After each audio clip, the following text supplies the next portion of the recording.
All right. Um, Welcome, everybody. We are going to be spending however many sessions it now takes. And this is all scheduled in. That's why I'm doing so many of these webinars in a fairly short amount of time, a few months. But we're at the end of July, or heading into August, and we still have September to go. We are going to be continuing on the thread that we're on, but we're going to really be looking very directly at the issue of how to know what's true and how and when that applies and so forth. And perhaps I'm the best person in the world to be discussing this with you. Perhaps I can never get to where I feel like I know exactly what I'm going to say in a very clear way before each webinar. There's a certain amount of flexibility and such. And the more, at some point, if I overthink things, then it gets a little bit. Mike's there from Ibiza. Welcome, Mike. Thank you, Cheryl. Glad you could make it live as well today. Good morning, everyone. So yeah, we'll be talking directly about how to know what's true, and we'll just spend as many webinars as it takes until it kind of gets good and integrated, and then we'll build back up and we'll talk more directly or maybe on the surface about all sorts of things like creating your offer and some stuff on conversion in the future, particularly in September. And I'll share some of my experience with you and go over that. And then some more things with business relationships and joint venturing. There's a lot to use from what we're talking about for that. And we'll just become, great alchemists here. Alrighty. Let us first, though, I will set the table with some monologue here, as always, and then we'll go back to talking to each other a bit. Oops, wrong slide there. Okay. So I didn't want to just kick off alchemy right in the beginning with directly talking about how to know what's true, because what matters more, we talk about the semi-soft lock and having the question. I think at this point is in alchemy and in the webinar series, and we're on the 15th one. I think we're at a good point where people are quite interested in this issue. And there's, in one sense, it'll be simple. In another sense, we want to make sure we develop this properly, look at it from a number of different angles, and we'll learn some new terms. Some things might be familiar depending on what of my teaching you've looked at before, but pretty much everyone, I think, that has come across this and heard me talk about this before, they're probably looking forward to talking to me about it live and going back through it. I don't have the term on here, but we're going to want to know how to know what's true, and then we're also going to want to have a good sense of how that fits in with successor approximation, inference, induction, which is the way that our brain, I've talked often about how our brain, it itself is more than a starter kit, but it kind of starts with a set of methods. Heuristics is a word that means like ways of doing things, ways of operating, learning, and so forth, that kind of all deal with what to do when it doesn't know for sure what's true, and it's trying to approximate, build a model, make predictions, have expectations of what's going to happen, and so forth. And it thinks through a method. It uses a method to replace knowing, to approximate knowing, but that it gets so ingrained. It's like the way I talk about our whole starter kit in terms of our way of understanding the world. It gets so ingrained that we don't realize that it is a starter kit, and that, of course, what we're doing in alchemy is to build for ourselves the correct way of understanding the world. It is not normal to do that, right? But if we look at it the proper way, if it's all kind of holographic, like I mentioned before, and everything's kind of related to each other in alchemy, as we use the right method of knowing on whether it matters to know what's true, it'll become more and more obvious and clear how crucially important it is through the normal way of dealing with the world when you don't know, and then to feel like you know, right? And to feel confident and to do just behave how people normally behave, where they feel confident and they feel like they have a good grasp on the way the world works and what to expect, even though it lets them down sometimes. But they feel like that. Using that whole method of approximation, the conclusion gets arrived at very strongly that what we're talking about here does not matter. It's not important. The whole sense of the false sense of confidence, it protects itself, right? Like related to how I talked about in the very first webinar about the defense against the defense, starting out feeling helpless and so forth. So the incorrect method makes the incorrect method look like the correct method. And when I say the incorrect method, it's actually a great method, successor approximation, inference, and so forth.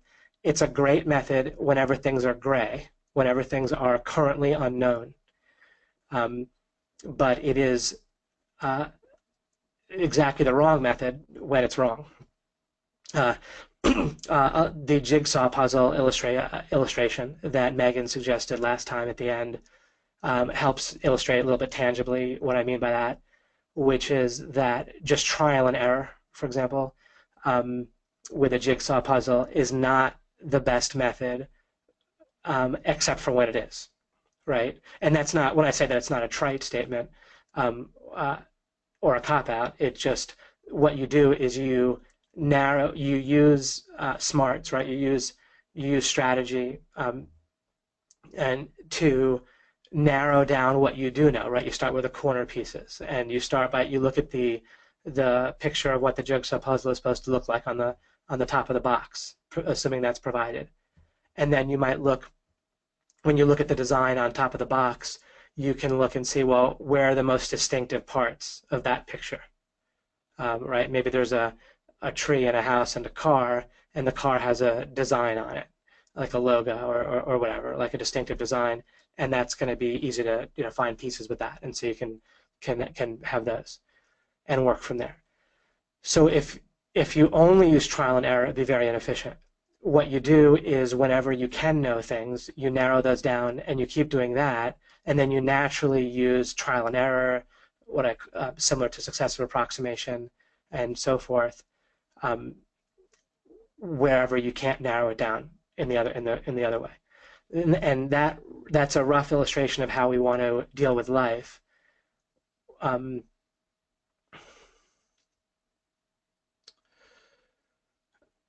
I've also talked previously in this webinar series, in a previous webinar, about if the successor approximation method that our mind uses to create a false sense of foundationalism, reality, confidence, if that colors in the outer context of our life, who we are, how we go about knowing, how we go about thinking, what our priorities are, what's important, right? Things like that are like the nature of goals, the nature of mind, the nature of who other people are, and what matters to them, and all that. If that's all determined through an approximative method that also ends up involving overconfidence, right? Every psychological test, whenever you try to measure are people overconfident, it always comes back yes, right? People rate themselves, how good a driver are you compared to average, and the answers don't come out to an average of 50%, right? They come out to an average of like 70 or 80%, et cetera, et cetera. You can just give psychological test after psychological test.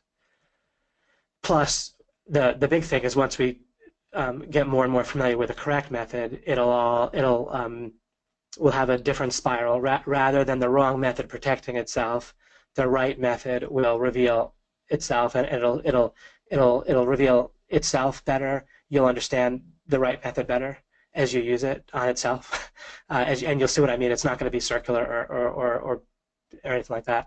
And then the trial and error, successive approximation, inference method, right? And example of inference is when people want to feel confident in order to take action, but in order to feel confident, people want a self-image, an idea of their self-image that's gained through successor approximation, inference, feedback.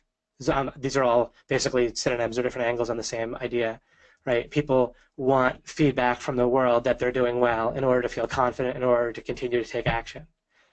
That gets you stuck in a trap, and you're afraid, right, of the wrong feedback. You're afraid of getting outside the box. There's all sorts of issues with that. We want to break out of that. People then try to break out of that issue by finding the right source, the right authority figure, and approximating, or they don't think of it that way. They think of feeling more and more confident that that source is the one to listen to, at least about that topic. And it could be yourself.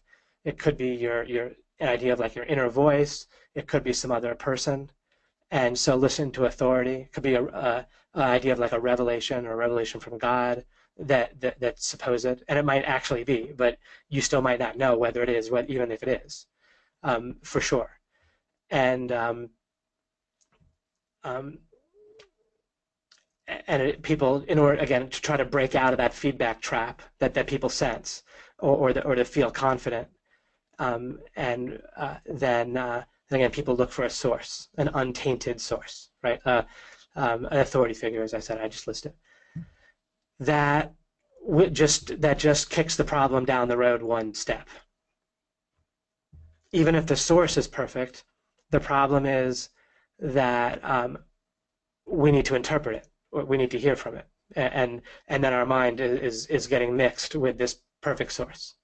And then if we can't know whether the source is perfect or not, and on top of that, we're not directly aware of the information from the source. We're aware of our mind interpreting and mixing and perceiving, and our perspective mixing with the source, and so that's not going to get us out, even though that's basically what people try to do, and then they're still stuck. Okay, so instead, let's take a look at what's on this slide. Now, all right, a very critical concept that needs to be part of your thinking, much like scenarios are becoming more and more a part of your thinking. The idea of a consciousness field is more and more a part of your thinking. And we're never in a rush. You can be wherever you're at in terms of understanding those things. Understanding starts with a distinction that's like a seed, right? So you'd certainly have a seed that is starting to grow your understanding of consciousness field and what that means, and how it differs from who you are as a being, and then also differs from everything in the world of reasons.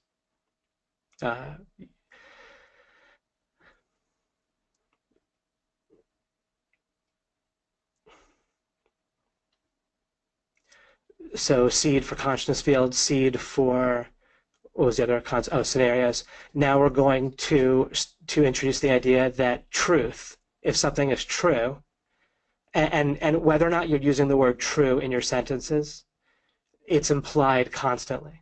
Like if you say, I should do such and such, then it's identical to say, it is true that I should do this action. I should spend more time with my family. I should not feel guilty.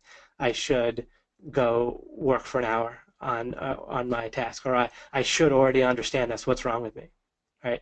Any of those, there's an implied statement. It is true that, and I'm not criticizing here the use of the word should. I'm pointing out just that we're constantly making statements, or our mind, our brain, is putting statements into our consciousness field for our consideration that we typically rubber stamp, that are statements of assertions of truth, and it's nonstop, right? That guy's a jerk is the same as it is true that that guy's a jerk, right? That person's wonderful, that person's trustworthy, same thing. It is true that that person's wonderful or trustworthy. So we're basing our lives on these assertions of truth, implied or explicit.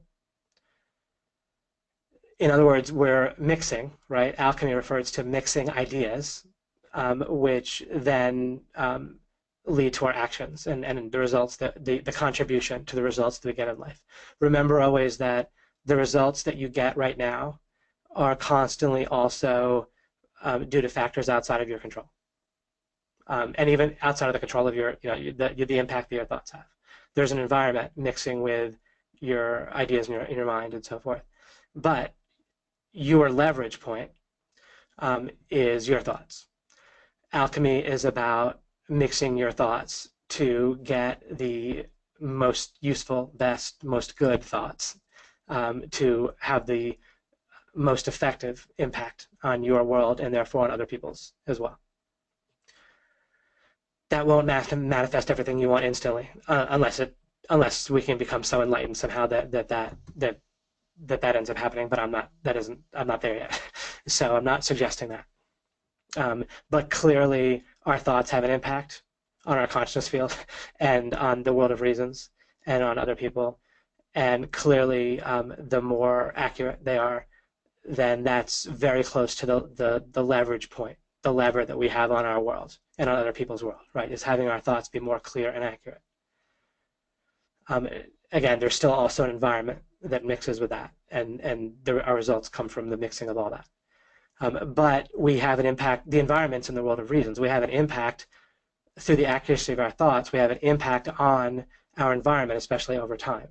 It's not a total control, but it affects, right? The people we hang out with are affected by the accuracy of our thoughts, right? And that can change. The money in our bank account can change. The ideas in your brain, which are organically, partly organic, right? And the ideas aren't organic, but they're encoded, right? There's organic connections. They're real in the physical world. The physical world exists in the world of reasons. They're ultimately made of code, but there's a reality to them, to your brain and the wiring in your brain. That can change. That's plastic, right? Of course your brain grows, changes, connections grow. Obviously, you learn things. You change. Ideas can change.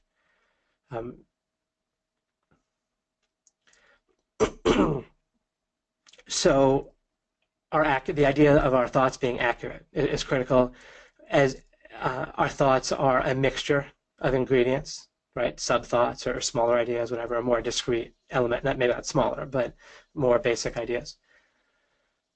The idea of the nature of truth is constantly being mixed with your thinking, and so it's constantly affecting your results. Almost nobody realizes, especially explicitly, that truth, the concept of truth, inherently involves the concept of matching, and this will greatly clarify what true means, and then it'll allow us to make further clarification. So this will be a total game changer for you over time. Yet another way that other people aren't really going to be able to compete when they don't have this.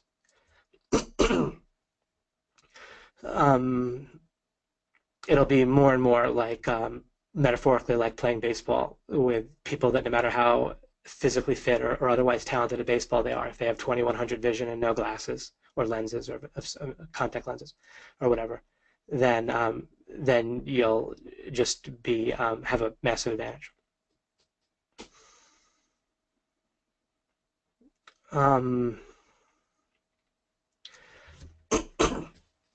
Okay. So what does that mean then, that truth involves matching? Whenever you say, so let's take an example. Let's say that you are thinking about sitting down at your computer to do some work, and you think, I don't want to do such and such, right? I don't want to learn this new platform, or I don't want to look and see what somebody replied to this email, whatever it might be. So in order to have clarity about statements like that, in order to think well, is that really true? So first of all, so what would it take?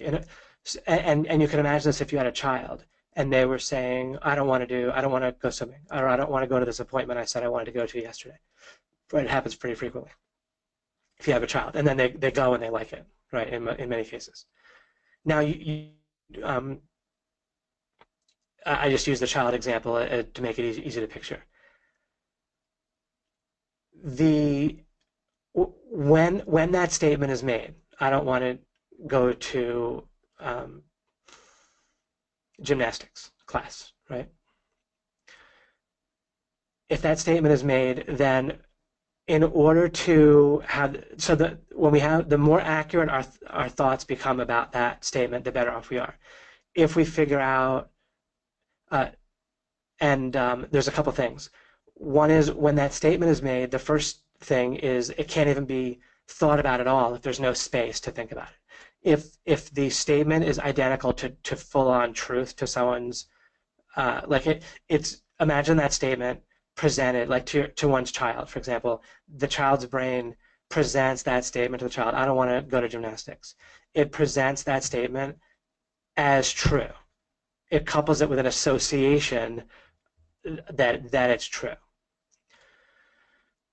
The idea of true itself, like all the ideas by default in our mind, the idea isn't made by constructing the idea of what's true like we're doing now. It's made by approximating it, or by association, or by inference. How does a child learn what's true? They just have a whole bunch of different experiences of someone using the word true, right? Using the concept true. And the brain just sort of gleans what true must mean. Now, in the case of the child's brain telling the child, I don't want to go to gymnastics, it even leaves off the, it is true that I don't want to go to gymnastics, right? If our mind said it is true that I don't want to go to gymnastics, it would be one more hint that we could maybe stop and question it. But it even leaves off that part of the phrase, and it presents it as true without even mentioning that it's presenting it as true. And so it just feels one and the same, right? As it feels true, without often any space at all there in order to examine it. So the first step would be to have a space to examine it. And then the second would be to know what the heck to do in order to examine it. In order to examine it is true that I don't want to go to gymnastics, we would want to understand that first part of the phrase. What does it is true that even mean? And we feel like we know what it means, but actually then if we go to think about what it might mean, then people get confused. If you were to ask a normal person, take the phrase, it is true that I want to go to gymnastics, what does it is true that mean? And they would just look at you and be like, well, it's just true. It's just true, like mostly. And you could ask people, who knows what they'll say. But even think for yourself, trying to answer that question without the distinction of consciousness field, the world of reasons, and who you are as a being becomes difficult. Because we're going to start to having the concept of matching, but trying to figure out what matches what without distinguishing your consciousness field from the world of reasons is going to tangle you up. By having that distinction of your consciousness field as everything that you're aware of at any moment, or however you want to characterize it. But whatever you're aware of, that's what's in your consciousness field.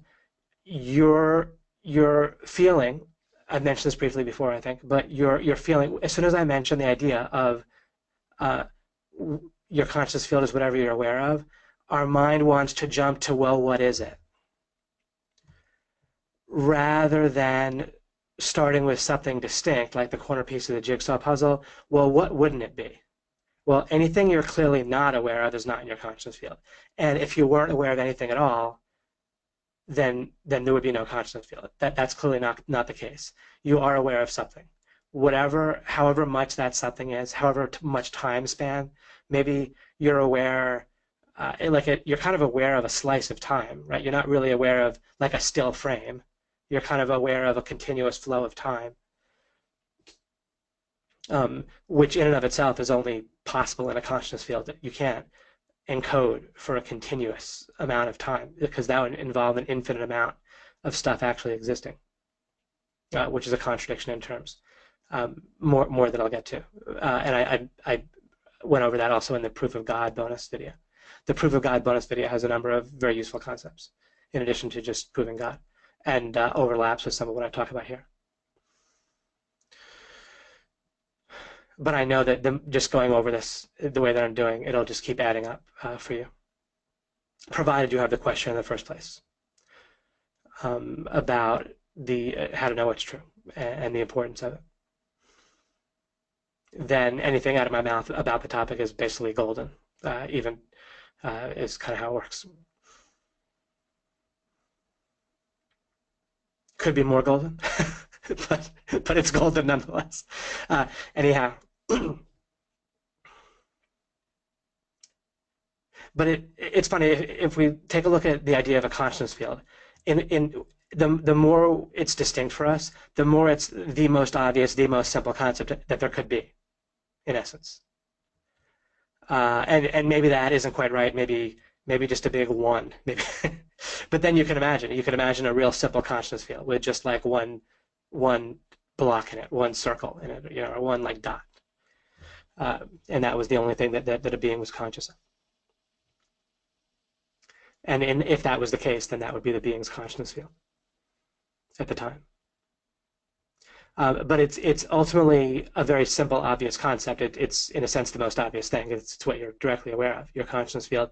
And yet, because we're thinking with our brain that isn't conscious, we have to kind of circle back around to it in a strange way. We're kind of teaming up with our brain in order to think about something that our brain doesn't see, which is our consciousness field. Our brain's part of what's going on in the world of reasons. That's why God makes your consciousness field one way and not another. But your brain doesn't see it. Your brain's not aware. Your brain's not aware of anything, and therefore your brain isn't aware of a consciousness field or your consciousness field. All right, now we're talking about truth and matching. So just now I'm going to, for a moment, be a little bit simplistic just to stick with this concrete example. So if a child says, it is true that I don't want to go to gymnastics, then what we start to do is build out the scenario. And as we do this, we're going to be stipulating. And we don't even have to say the word stipulating, but we're going to be sort of identifying a model that we already sort of have, or our mind has, but we're just sort of taking stock of it for a moment. So if we say, and we'll leave off, it is true that, or we already dealt with, we'll get back to that. But so let me just write this on the screen. So I don't want to go to gymnastics. Okay, so you can picture whoever's saying that, right? So if a child says this, now we're thinking of the child now as, well, we can identify the typical model that people are thinking of the world, which is perfectly reasonable to be aware of. Just like if we're talking about Middle-earth by Tolkien, the Lord of the Rings, it's perfectly reasonable to talk about the different geographical reasons that there's, Mordor and the different, I can't remember some of the places in there, in the towns. Maybe the White Tower and so forth is there, and then there's different characters, and you can refer to them. That's totally reasonable to do. You're just identifying the model. The model is as identified as it is. If we say Gandalf is a wizard in Middle-earth, in The Lord of the Rings, then that doesn't mean we've talked about exactly how long Gandalf's hair is, or exactly how tall Gandalf is, or what he's wearing right now. But we've still identified something, and that something is plenty, unless we come to a question, or we poke around more and it becomes relevant, how long Gandalf's hair is, or what clothes Gandalf is wearing, or whatever, or exactly the limits of his magical power, any of that as a wizard, that may be relevant, and then we would need to zoom in on that, but it may not be.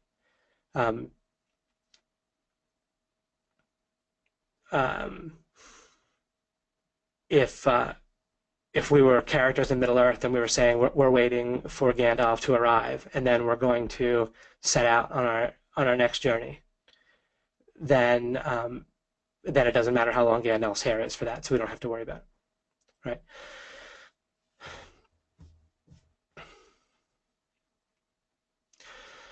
Okay, so I don't want to go to gymnastics. We are, and this type of thing where I'm identifying kind of our normal model of the world.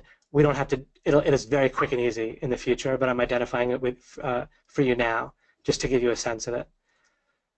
So the you in this, or I don't want, the I is the child thinking of themselves as their body and their brain and their mind, which is reasonable. That is the child. So we're thinking of the child's self. It's like myself doesn't want to go to gymnastics. Now, when we're thinking of what matches what, then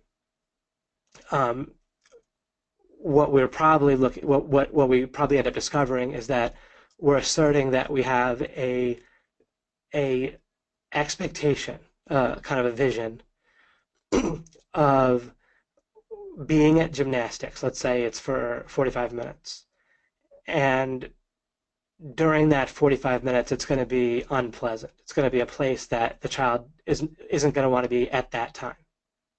And the child's basically asserting that vision is going to come true. That's the vision I have of the future is going to match what actually happens during that 45 minutes when we get there. You see, so that's the matching in this case. It's an assertion of I have a vision right now in the present of how things are going to be, and that vision matches how things really are going to end up being. You see, because it would be a clearly different statement for the child to say, I am picturing not liking gymnastics, but when I get there, I'm going to love it, right? That would be a different meaning.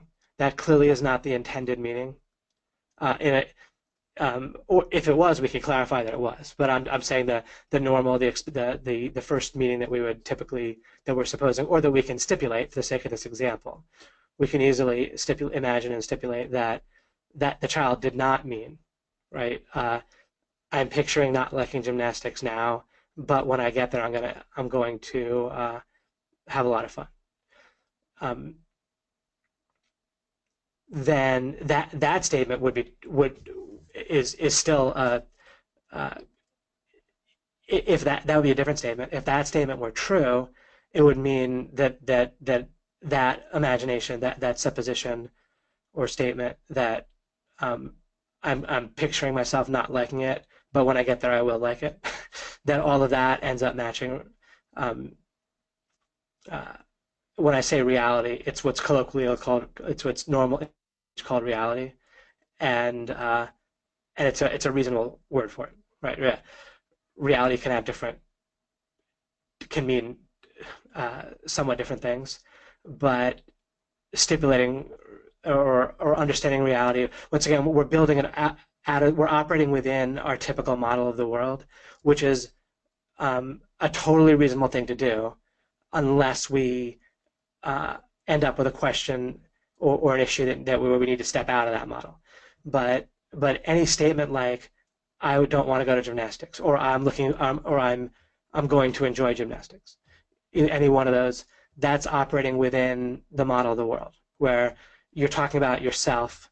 Now, the feelings of enjoyment or disliking gymnastics will be something that the child is conscious of, but the self still has its own meaning of liking it or disliking it, and it's going to fire off different neuron centers in the brain, right? Like just simplistically speaking, the pleasure center or pain center, emotional pain center, whatever, when it gets there. So there's still an understanding of what it means for the self, the mind, to not like something. That's a different neurons are going to fire off in reality.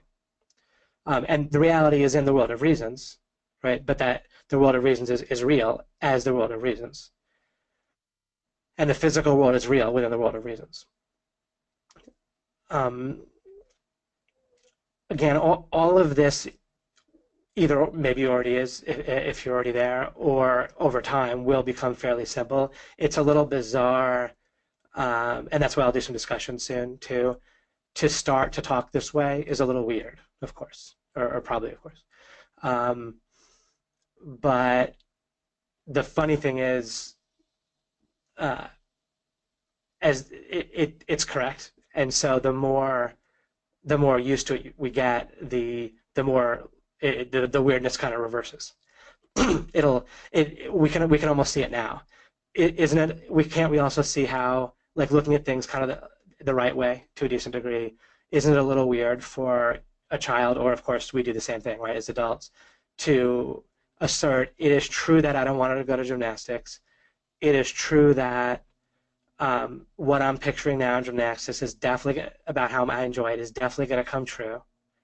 Um, and and it's not worth me thinking about. Like I know it to be true without thinking about it, without examining it, period. Um, and of course on any kind of reflection, there's all sorts of times like this when we thought we knew this type of thing to be true and it didn't come true, right? So what's really weird is that, and kids do this all the time, despite the fact that it constantly doesn't come true. Sometimes it does, right? Sometimes we think we will like something and we do. Sometimes we think we won't like something and we don't. But plenty of times we get it wrong, right?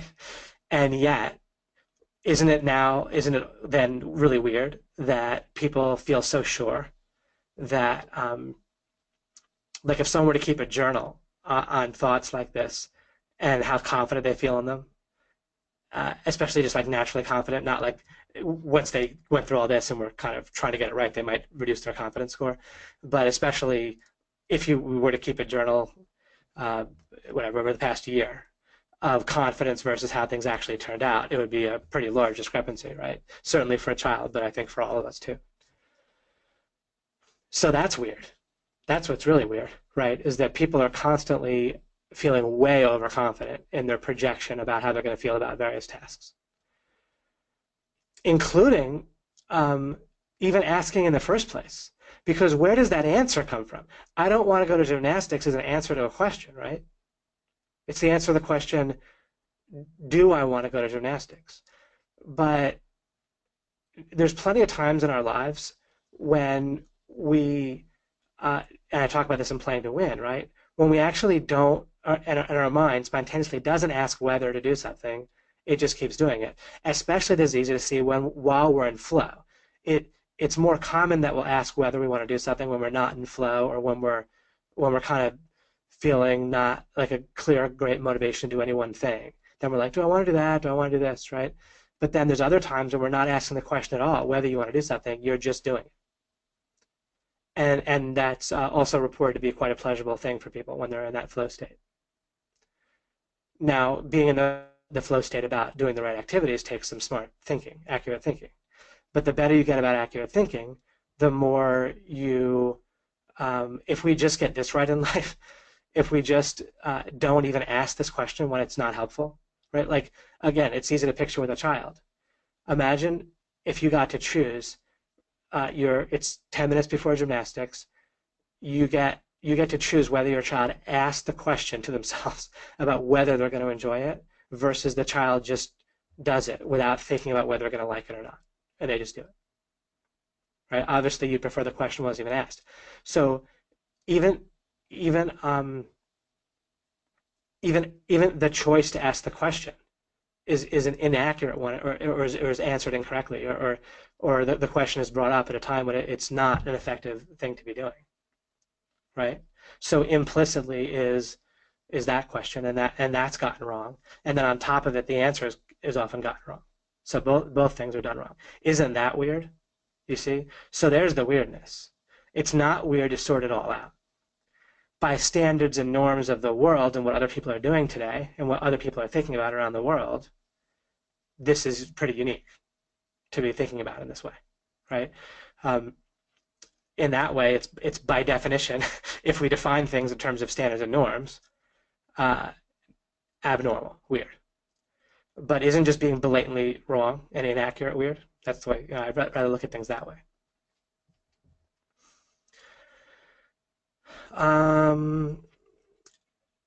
There's a very vastly different examples I can use besides in this genre of should I do this, should I do that, I do want to do this, I don't want to do that. We could be asking, is this the right strategy for ranking a website? How do I know? In a lot of cases, you aren't going to know something like that directly, just like you don't just through an act of will, or like what's the decision to put together a jigsaw puzzle? I love that go-to illustration.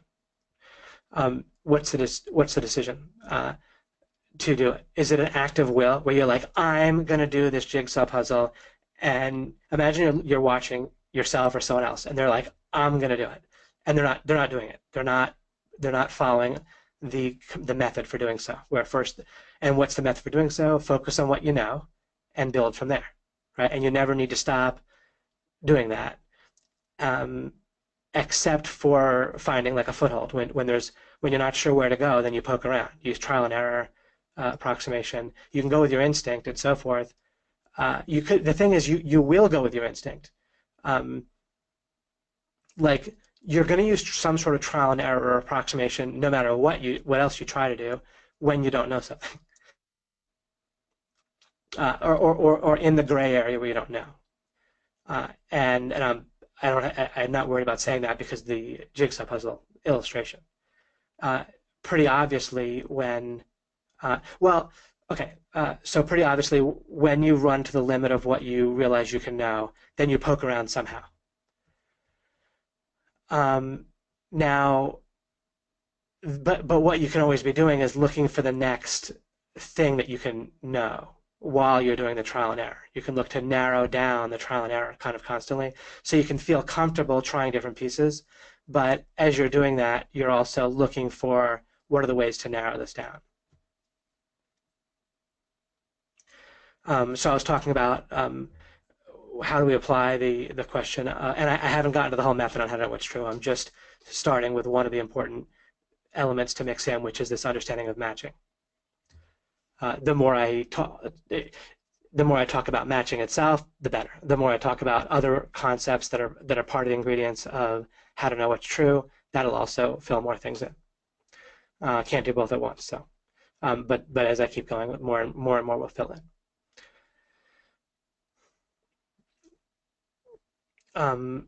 Regarding strategy, let's say you're presented with a strategy on how to rank a website on Google, then how do you know if it's correct?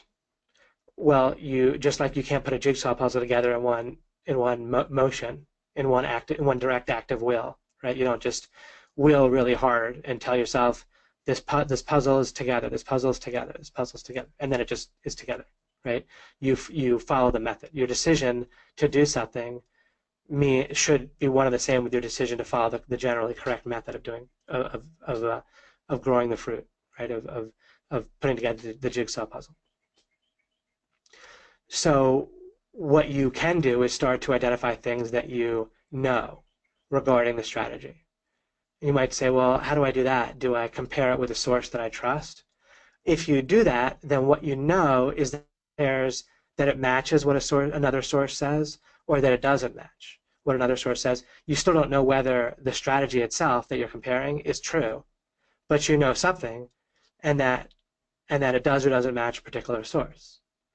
You can know things about a particular source that make them more or less reasonable to try out their strategy first, right? And then at some point you identify what you can know about different sources or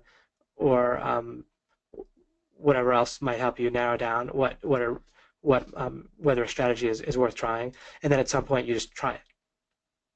If you try it and it works, you still don't know that it will always work in every case, but you'll know that you tried it and it worked, right? And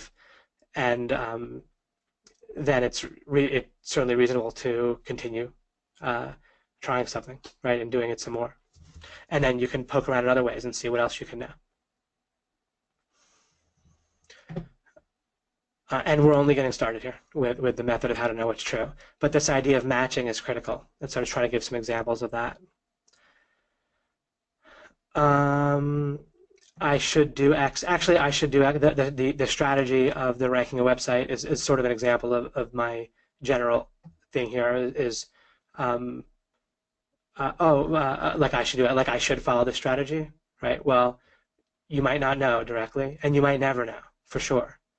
But you can start to identify things you do know, like I just listed. And the things I listed, you still know them within a general frame of the world or stipulation, right? Like whether somebody's trustworthy, you don't know exactly that, but you know that you could have read this with them, you've had a number of experience with them, that you've seen some examples of their work. All of those things are questions that could match one way, one thing or another. Like if someone showed you some of their work, or if you asked someone to show you some of their work and they hemmed and hawed and didn't have any work to show you, then that would be different than if they did have work to show you, and it was pretty clear and impressive and so forth. There's distinctions there. There's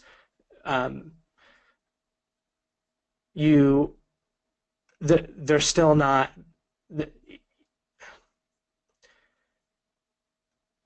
There's something to see, there's something to know in the difference between someone stuttering and hemming and hawing and not showing you evidence of their work or testimonials or earnings reports or websites ranking, right? Whatever the question might be or the topic might be. There's a distinction between them doing that and them showing you some things that are reasonably hard to fake. In that distinction is something that you know when you're aware of a distinction, right? Then you're aware of something, and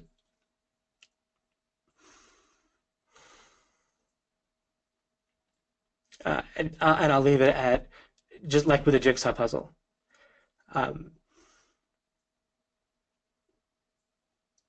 You can, let's suppose there's two places on the jigsaw puzzle that are brown, the tree and a path somewhere, like a path on the grass leading up to a house. Then you can, there can be different explanations for the jigsaw puzzle piece being brown, but if you're connecting to part of the tree, then taking out the brown ones is still helpful. All right, and the more I show actual examples, the more this stuff will fill itself in. Practically speaking, what's going on constantly in life is that about any kind of complex situation, even something like the I don't want to go to gymnastics. There's a whole bunch of stuff that can't be known, or even that's generally stipulated, like that our memory isn't deceiving us in a major way. So for example, let's suppose the child were to think about last several times they went to gymnastics and think, it happened like once. It's like sometimes I'm excited to go to gymnastics and then I go there and I have fun. Other times I think I don't want to go and I go there and I still have my fun. I actually don't have any memory of not having fun when I went to gymnastics. Well, the fact that there's no memory of not right, that gives information, that gives something, there's something in there that's known. Even if we can't pinpoint exactly what it is, we can distinguish it from having no memories or from distinctly remembering that we actually didn't like it every single time, or that half the time we didn't like it. In that distinction, there's something there. And just in a simple level, clearly we would live our lives. Sometimes we just ask ourselves, if we had to choose between living our lives like the child who stops and thinks about gymnastics, remembers that they enjoy it each time, and uses that to help them make a decision about whether to agree with the thought that they don't want to, that how they think they don't want to go to gymnastics, that's going to match what's actually going to happen. I think it's clear to us that we would want to do things that way. We'd want to search our memory. If things were clear that way, we'd want to use it in our decision-making process.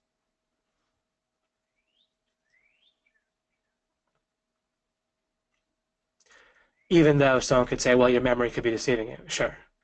But do I act on my memory fully deceiving me all the time? Even if I know that it constructs all sorts of stuff from my memory, we know that Newtonian physics doesn't work on a quantum level, but we also know that it has to work on a general level. Newtonian physics is just everything that we normally think about physics. Like if one car crashes into another car, you get a crash. They don't like bounce off each other like rubber. They don't go through each other. And so forth, right? If one billiard ball hits another, then it transfers some of its, some or all of its momentum to the next one, and so forth. No matter what we find on like a granular, like a quantum level, it can't show. It has to show how Newtonian physics ends up working on a large scale, not that it doesn't, because it just keeps working.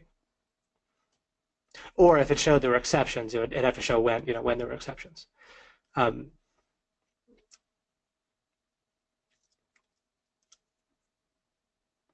If it showed that Newtonian physics couldn't possibly work even on a large scale, we'd have a contradiction on our hands we'd have to resolve. Either our whole memory of how the world's been working all the time and every experiment we run in the present is deceiving us, or we figured we got something wrong about quantum physics.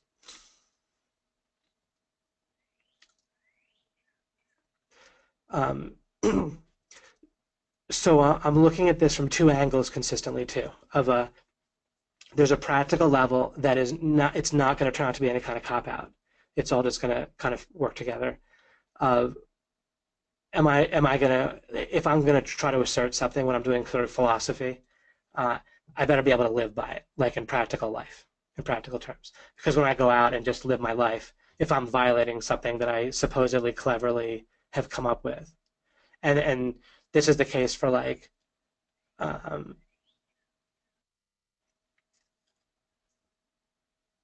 if like money doesn't matter, if someone says, "Oh, money doesn't matter, money's not important," then what's actually going to happen is people aren't going to live that. So there's a flaw there. Something's wrong.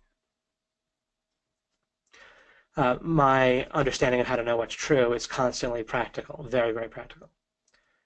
Again, I'm aware to think truth has to involve matching. There's no such concept of true. If we try to think of a concept of true that doesn't involve one thing matches another, to be true means that one thing matches another truly. And that right there is kind of all you need to take away, or from at least this part of what I'm talking about. Because as you apply that to your life, it's going to help you. Definitely. At first, it might be a little clunky to apply it. At first, it might not change a decision that you make and so forth. But definitely, it's going to totally just greatly clear things up over time. You're not able to examine the truth of things if you don't get that there's always, you have to identify that it's a statement that one thing matches another. And then you can, once you break it down that way, then you can think about, you can ask the question, which is our semi-soft lock, right? You can ask the question, well, do those things really match? And once you've asked the question, that's great, right? Again, once we look at life that way, it's so much easier to reach. And once we realize we did something very practically useful when we asked the right question, rather than much like if you're helping someone, let's say you're making money using Google search engine optimization in some way, and you're confident you keep doing it, and you know certain things that are on the road to somebody doing that, like they make their own example site where they're trying the different techniques that work, then even if they're not having money coming in, if they're like, well, I need money to come in, but they're like ranking their site, they're doing things really right, and they're learning, you know that they're on the right path, no question. Similarly, and they would be getting it wrong if they thought that they weren't because money wasn't coming in yet. Similarly, you're probably, a lot of you are probably already here, everyone might be already here, but when you ask the right starting question, then you're absolutely on a great road to a result. So this matching idea gives you the right starting question to ask. So if you are thinking about whether you want to do something, first of all, you can think, should I be even asking whether I want to do this? Maybe is it a building block I want? Is it a bottleneck that has to be broken in my life? Is it a priority? Okay, right, and that is asking whether. I mean, now you're asking whether in the correct way. Is it a reasonable guess at an important or the most important thing I could be practically working on right now for breaking a bottleneck or building a next building block to get where I'm going? If so, then I can be done asking whether I'm going to enjoy it. Like asking whether I'll enjoy it, and you might not, it's not like you consciously stop and say, wait, I want to ask whether I'm going to enjoy it. But if your brain's doing that, then don't rubber stamp that. Say that's just not relevant. And the cool thing is, there's just a great simple trick with your mind, which is by focusing somewhere else. If you kind of channel we have only so much willpower, right? So how do we channel it? when you channel it into something reasonable, I could say correct, but even if we don't know it's correct, if we say, well, clearly I don't want to be asking myself whether I'm going to whether I want to do something that I've already identified I'm going to do. So I'm not going to look there.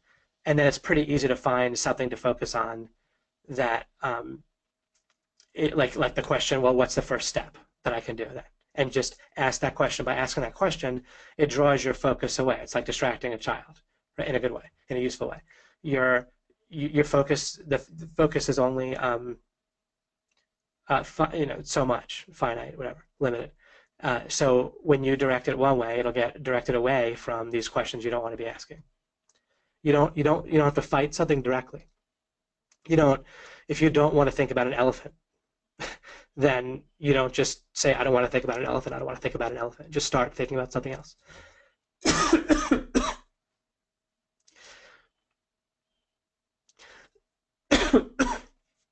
Okay, so if you don't want to be asking whether something is true in the first place, then focus somewhere else.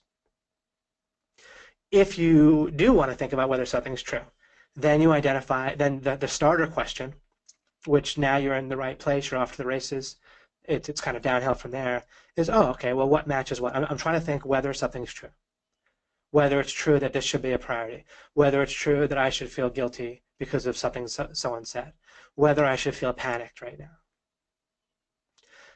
Whether this strategy is a good one, right? Well, what matches what?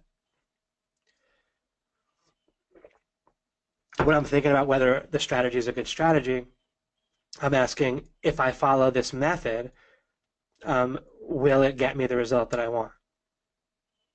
And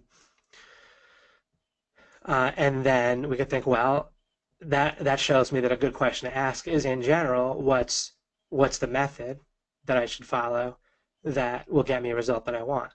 And there's sort of two answers to that. There's, like, if we're learning the right method to fix our carburetor in a car, then there's the meta strategy answer of how do you go about solving a problem in general, which is that jigsaw puzzle thing. That meta strategy is beautiful.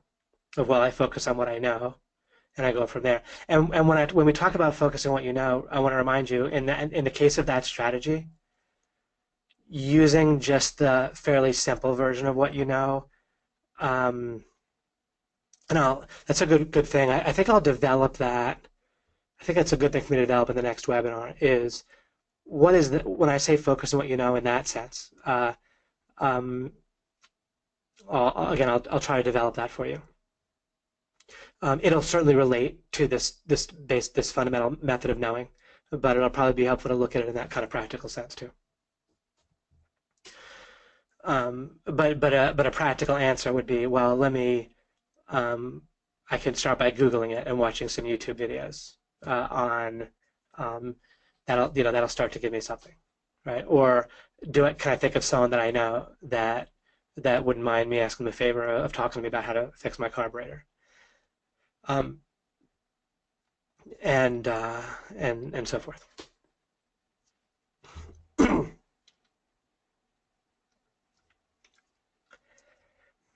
Okay, so we're on this thread of identifying true in terms of matching. Let me contrast it with fitting. So we can get to the second part of the first line of the first slide here. This distinction, okay. So there's two great distinctions that came to me at different parts of my life. One was about 12 years ago. About something regarding not matching, the major mismatching distinction I have for you. I've talked about this in other places in law of implication training, so but I'll do that. And then more recently, within the last year or two, I believe, the distinction about fitting as the default, as the wrong way. Normally, when people think of understanding or truth, they think in terms of whether it fits. And it's more like a feeling of fitting, along with maybe kind of a little bit of an image, a little bit of some words, but it's mostly a feeling of fitting coupled with a little bit of a justification. And that's what, when people say, yeah, that fits. Uh-huh, that fits. Oh, yeah, I understand. It'll mean like it fit together for them. Now, here's what's interesting. So I'll give you two pretty cool, pretty easy to picture distinctions that, again, could be developed yourself and developed with me. But I think they'll also, at least as a start, will spark something for you or be kind of clear. Let me ask you this. If you want to fit, let's think here. If you want two people who meet each other and they're going to work together in business, they're going to be romantic partners, whatever, they imagine they want to feel like they fit together. What's going to give them a better chance of feeling like they fit together? Um, Mostly blurriness or lots of specificity? Actually blurriness, right? Like the more they fudge it and fake it and don't like test each other too hard, or and so like um,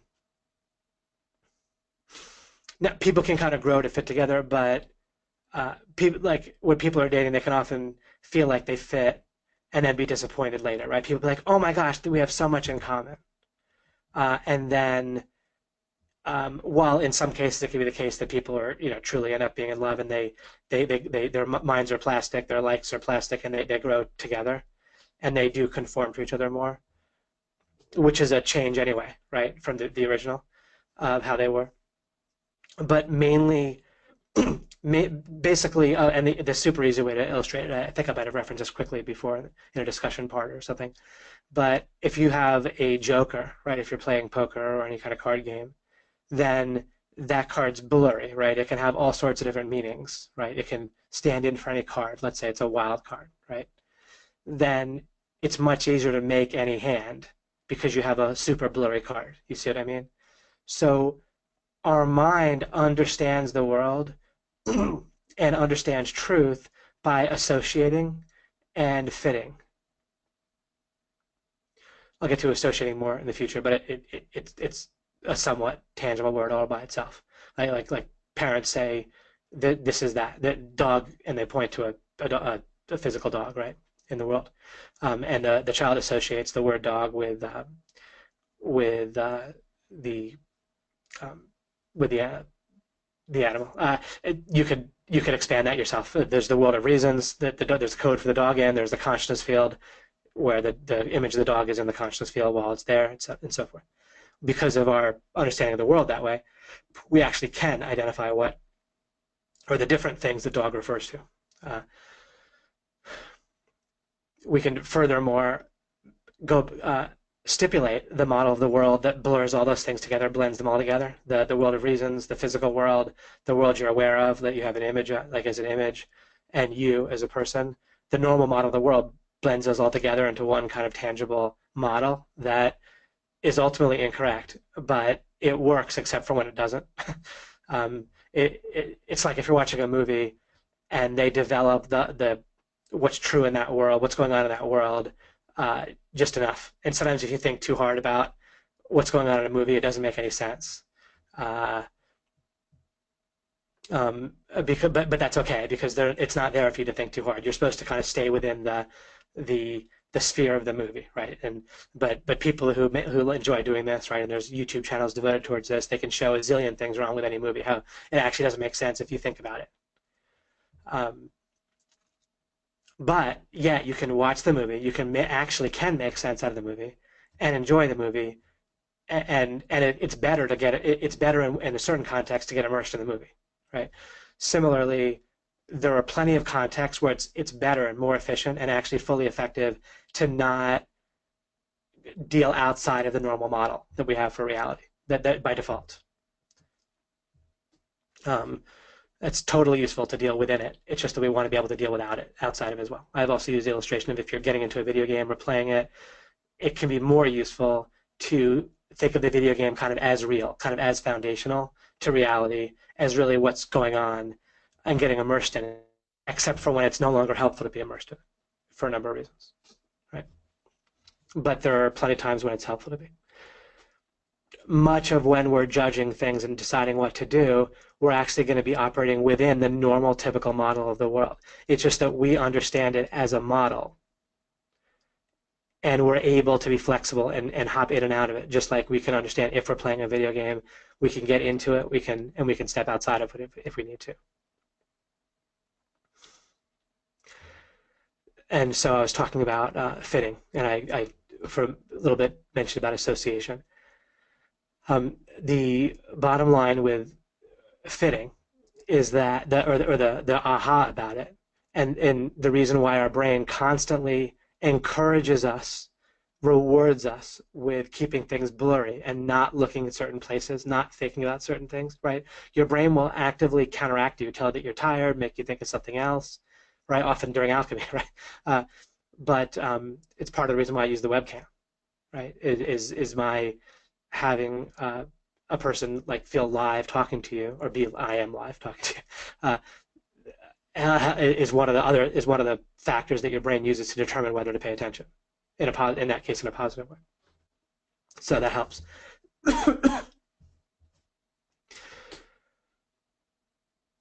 But the brain, the brain by default is trying to fit things together, trying to fit things in the box, as we say, right? Into the model of the world. You feel like you understand something when it fits. That's why you need a framework to fit things, and that's why I know to tell you that you need a framework in order to learn things, because I understand it's about fitting. And literally to your brain, to understand means to fit things into its model for the world. That can involve growing the model a bit, the framework, but it tries to grow it minimally, only as much as it has to. Like if you learn search engine optimization, then you have to grow a framework for that, and then you can start fitting details into that framework. Until you grow the framework, your mind can't fit anything. People can feel uncomfortable when you see things this way. You understand, oh, okay, my mind wants to fit stuff in, and so it can only fit something into a framework if there has to be something to fit into. If nothing about how I understand the world currently, nothing about my model of the world, if I can't fit any of what Greg is teaching me about search engine optimization, if I can't fit that anywhere, then I need to have a framework first.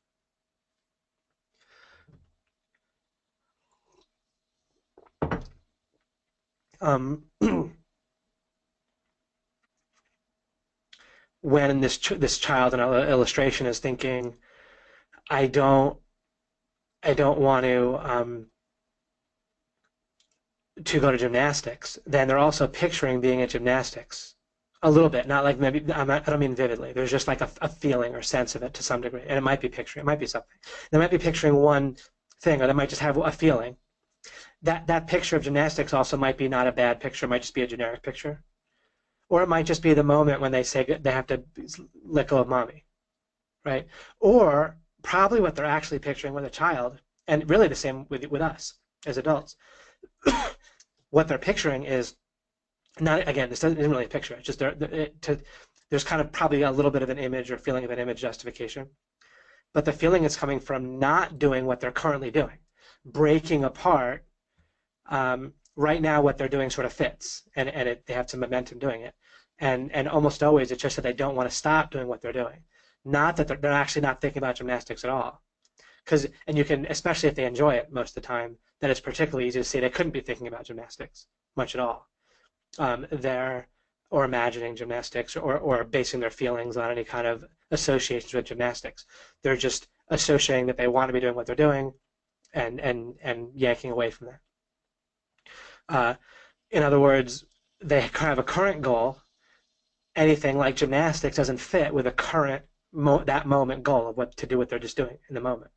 And children especially have a goal to do what they're doing in the moment, so they constantly don't want to do something else unless it's very powerful. That's something they really want to do. Oh, like they know they want to do strongly. See daddy. Might be one of those things. Spend time with daddy.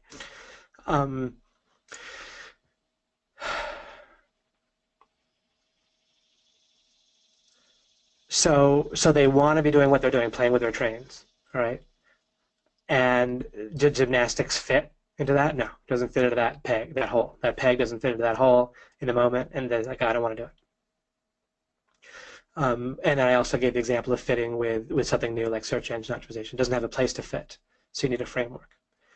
But fitting, but again, the big realization in terms of knowing what's true is realizing that fitting can be done by fudging, and you can fudge better when things are blurry. And now you can see why your brain so often, and you can see this in other people really easily, digging in is full of landmines, right? They don't want blurry. Blurry might mean things no longer fit.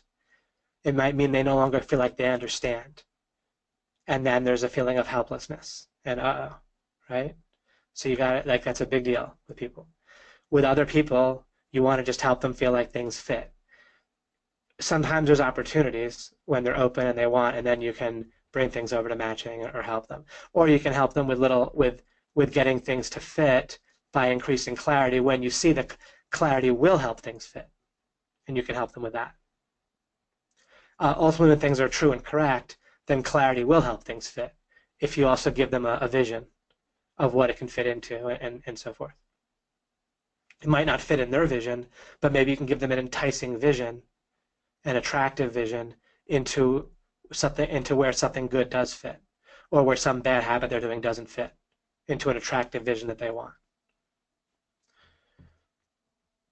Okay, so we'll continue to develop this, but big distinction. By default, your brain understands by fitting, and literally fitting is what your brain means by understanding. When I say seek understanding, I mean something different. I mean seeking like distinctions and how to know what's really true, like we're delving into now, and we'll continue to do in as many webinars as it takes. Because you get this, everything's easy. In life, relatively, life can be difficult sometimes, and things pop up. I'm not telling you you're doing life wrong if difficult things pop up at all. I just mean that you'll just have so many fewer problems that you create. A great way to put it is when you work with your mind in order to create way less problems for yourself and exacerbate problems way less, then proportionately life is way easier, and that is definitely true, right? And again, easy to see in other people. Pick anyone you know and think about it for a little while and think about if they don't create their own problems and if they don't exacerbate problems that come up, and they use a method that helps to reduce and dissolve and turn things to their advantage, then life will be relatively easier. There's still difficult things that will come up in life and transitions and things that have to be figured out and problems. And even if you solve yours, there's plenty of other people to help, right? But wow, is it easier? So we need to see the difference over time, either now or over time. You don't need to already have it, but between the default or default definition or whatever categorization of understanding as fitting, just like I told you previously about how your mind twists the idea of good or has its own definition or association of the word good, which is that which helps it further its goals, right? Which is different than good related to you as a being experiencing your consciousness field, and then good is what has more goodness in your consciousness field, or less badness. I talked about how badness and goodness are two different things. We can dissolve all badness potentially, which is based in contradictions, but then there can be abundant and more goodness.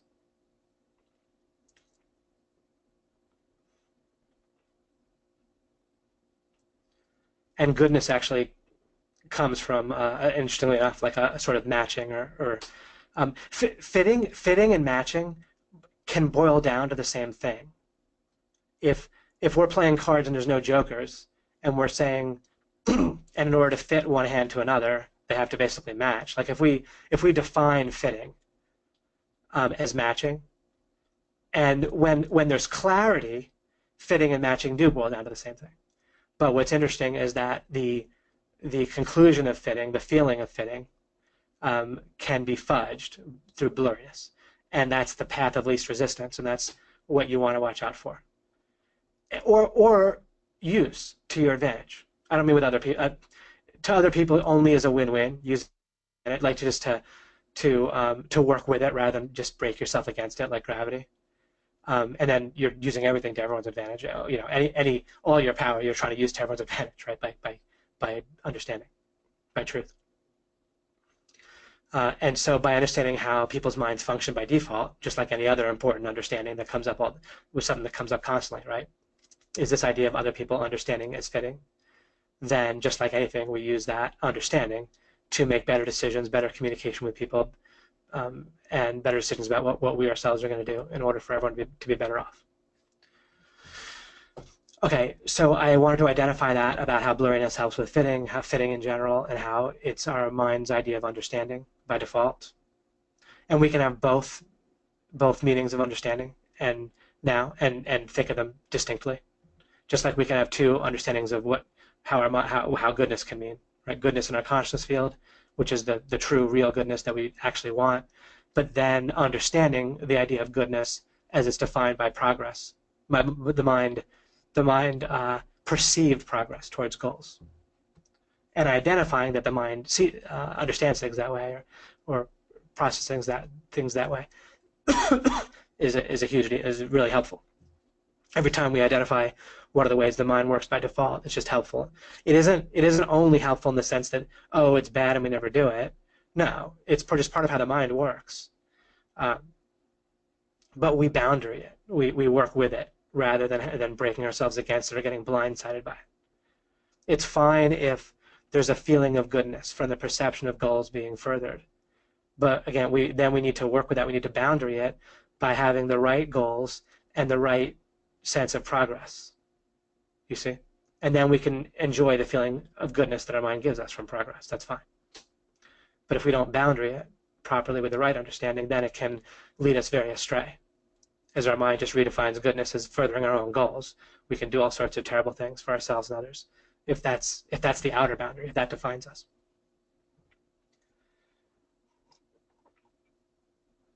Okay. I'm going to show you the major mismatching distinction and then go to discussion. We have some slides here. Okay. This is not a trick question.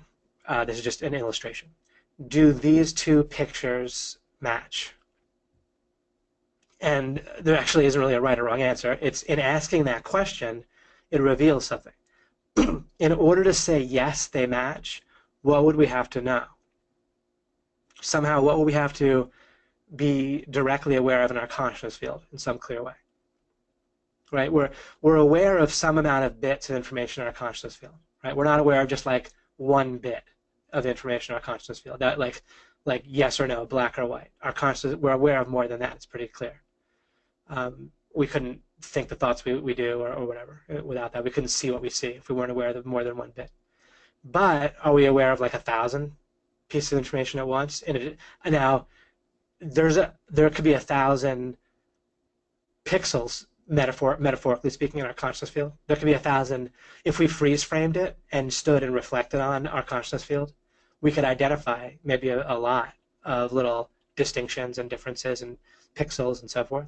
Metaphorically, pixels are not actually pixels in our actual consciousness field. There's pixels on a computer screen. Our actual consciousness field is continuous in a certain way, or it feels continuous. But there's all sorts of distinctions to be made in it if we were to freeze frame it. But we don't freeze frame it. We don't retain all the information from 1 second to the next, do we? Nearly all of it flows right through, and we don't grasp. But we retain more than like 1 bit either. So it's like maybe it's 7 bits, maybe it's whatever. Who knows? Whatever it is, but it's maybe like a handful of distinctions that we carry from one moment to the next. In order to know, and the fascinating thing is, in order to know whether these two pictures match, we would have to know every pixel of each of these two pictures. Plus, we could also say that we have to know everything about the visual whole thing with a visual pathway in our brain and our neuron signals, and we have to identify whether we mean in our consciousness field or out there, like on the page, are these identical, like in the world of reasons, and so forth.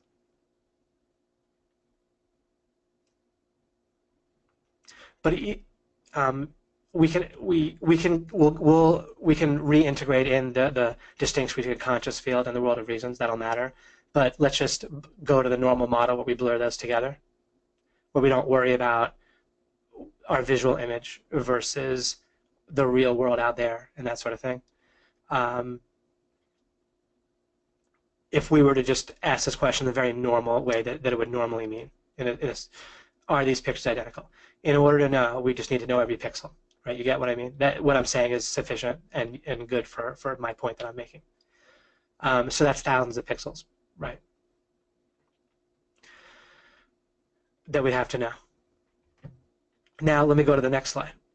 How about to know if these two pictures, and for people listening, those were basically, they looked identical, and they might have looked slightly off. The way that I actually made them, by the way, and it doesn't matter. It doesn't matter whether these are identical or not. It matters to know the important distinction for this first slide with the two seemingly just about identical or perhaps identical pictures of a road going into a natural setting with a road and tall grass and rainbow and clouds. The way I actually made this was I copy and pasted the same image, but I resized them by hand and tried to get them about the same. So they actually probably are slightly different, but they're a copy from the same picture and so forth. But as I said, it wasn't a trick question. The point of asking wasn't to get it right or not. The point is again, just to notice how many pixels we have to be aware of in order to know the answer for sure. Now, if I asked if they seemed identical, especially if they actually were, if I sized them exactly the same, then we could probably answer, yeah, I think they do. People there might be enough of a slight difference of a millimeter or two that, depending on the screen, someone might say they do seem or they don't seem identical. But here's the but we're not done with my point. We're halfway done.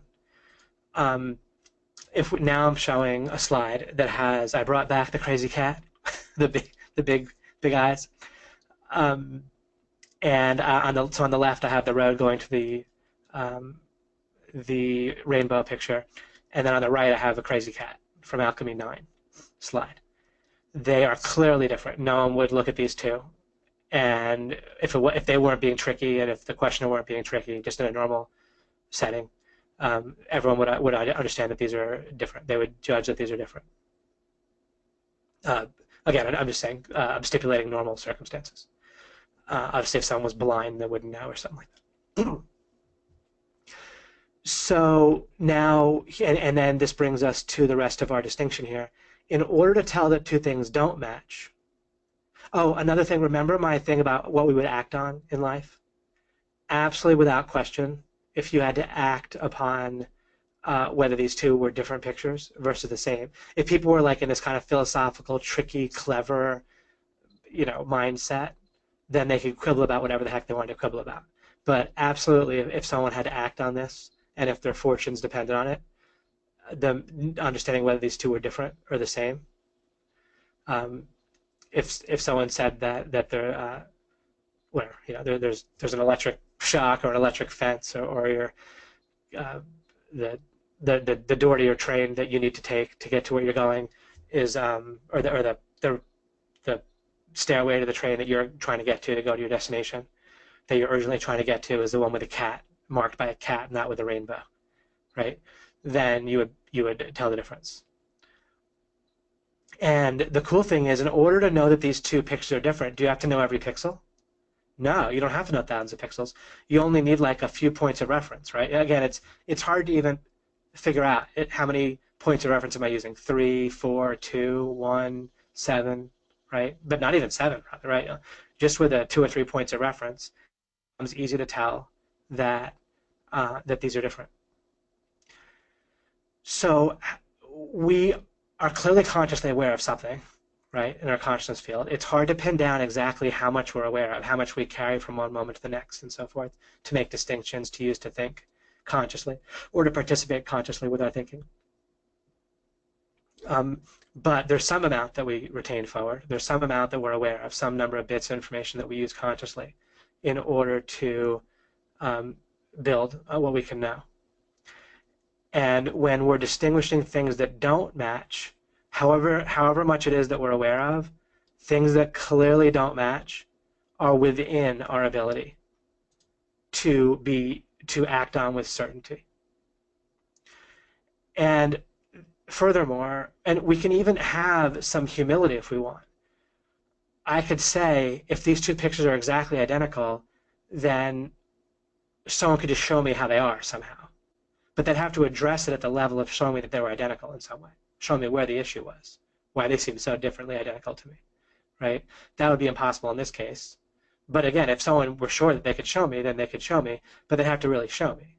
They couldn't, just as I referred to before, tell me that, well, Dave, you've been wrong in the past. I don't care how many times I've been wrong in the past. If my train is marked with a cat, not the rainbow, I'm gonna take this picture with a cat. I can identify that. And I'm not gonna live my life as if I'm gonna feel like I have doubt whether I can tell that these two are not the same picture. And why? Again, the opposite of saying, well, yeah, I really have no idea. The opposite of that is saying, I have no idea whether these pictures are different or not. That's clearly ridiculous, right? Again, we're mismatching. The opposite of saying that these pictures are different is saying, well, I don't know whether they're different. If the opposite of saying I know these pictures are different is saying I don't know where these pictures are different. Or you could say, even if you put some degree of confidence in there, saying that it's completely arbitrary, it's completely unknown. So something is known, even if you don't have to even go to full-on knowledge. But either way, the practical difference doesn't matter, because people violate this in practice in ways that are big and obvious, easy to spot, constantly in life.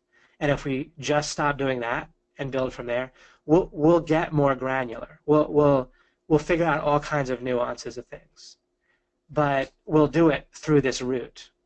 You start with the big obvious stuff, and then you keep building from there. And then the next, less obvious thing becomes big and obvious next, and then the next thing is big and obvious. And I've already pointed out zillions of them, but I'll point them out proactively in the future as I continue with discussing this stuff. I'll give some more examples and go over this in different ways in the next few webinars, I think, or at least I don't know how many, but we'll just keep developing. We'll look at the law of non-contradiction. We'll look at the rest of the slides I have on this in the next webinar, and I'll make sure I'm not losing stuff from previous webinars and so forth. But the interesting thing is, if we just start to eliminate the big, obvious, ridiculous mistakes we're making, even like what I talked about thinking about whether we feel like doing something when it's clearly just counterproductive. Whatever the answer is, it's not going to help us, right? And then we can look and see what the difference is. We could tell the difference between if I don't ask and I just identify what I want to do, and even if you don't know how to not ask the question, if you can just identify the difference, say, yeah, I can tell that I'd rather not ask whether I want to do something once I've already identified that, or whether I feel like I want to do it. Once I've already identified that that's the next thing that's going to be useful for me to do, or in other words, that I want to do. If I've identified that I want to do it, why do I want to then ask, do I feel like I want to do it? If you can just tell that you'd rather one way than the other way, that you'd rather your mind do one thing rather than the other, that's a big start. Then you can ask the question, well, how do I get my mind to start doing that? Right? You don't have to swallow it all in one gulp. Right? You go for the semi-soft lock. Identify something. People block themselves all the time by reinforcing a bad conclusion with a should, like, oh, I should believe it. It should be true. So it doesn't matter if you can get your mind to stop asking whether you'll enjoy something. Just identify that at least you have the question of how to get it to. Stop doing that. Okay, so our method of knowing what's true is going to involve, so far I've identified two major ingredients, 2 or 3 or 4, however you want to characterize it, major ingredients. Truth always involves matching.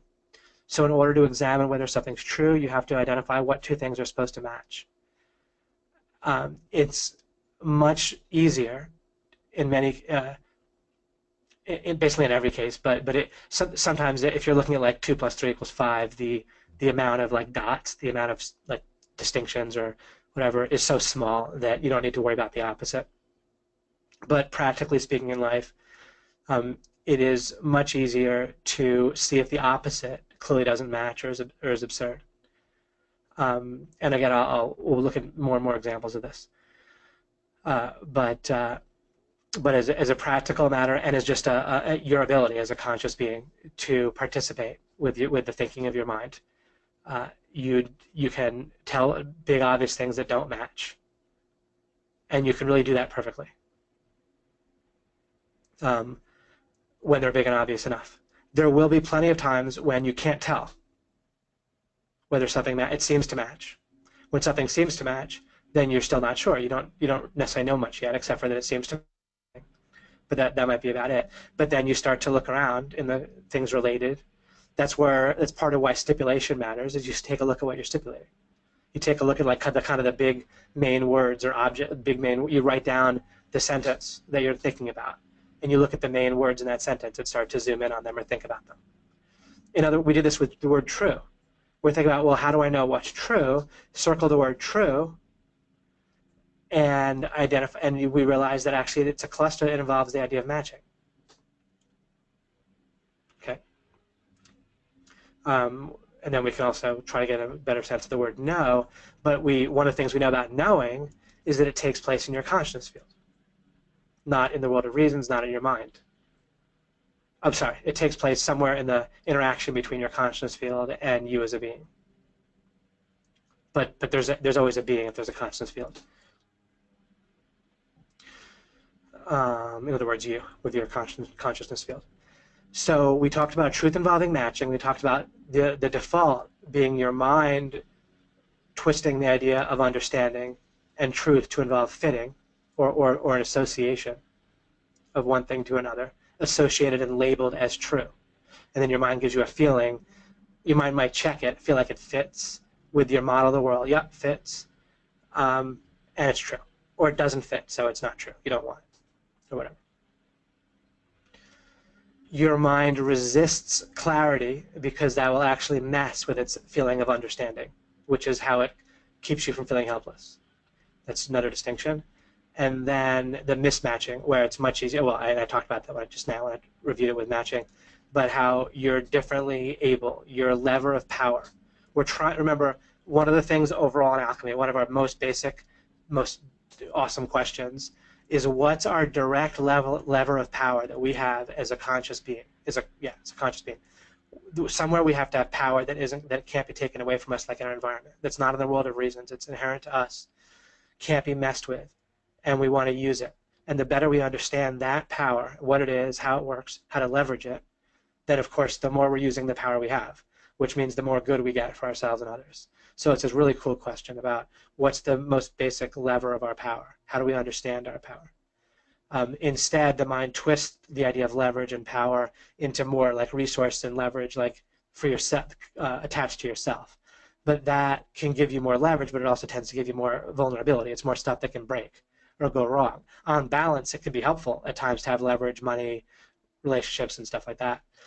But if that's where your power is, and that's like a fortress, that if someone breaks through, you're helpless. You want to identify your real source of power that leads to all that, right? That whatever your lever of power is as a being, it doesn't just affect your conscious field, it affects the world of reasons. It'll change the actual environment, right? What we think of as kind of the real world normally is partly, anyway, well, I'll develop that as well in the future, probably next webinar, I'll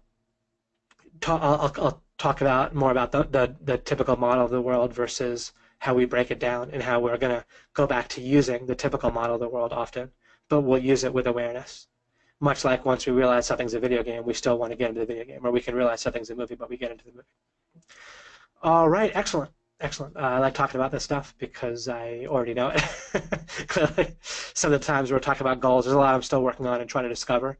That's exciting in its own way, but it carries it's kind of its own benefit and drawback when I'm talking about something kind of new and edgy and then on the frontier of what I'm discovering. With this stuff, it's stuff I've figured out for a while. A lot of it I've been using for a long time, and even described before some of it. All right, let's go to discussion, and then I will be done for today, and we'll see you on Monday.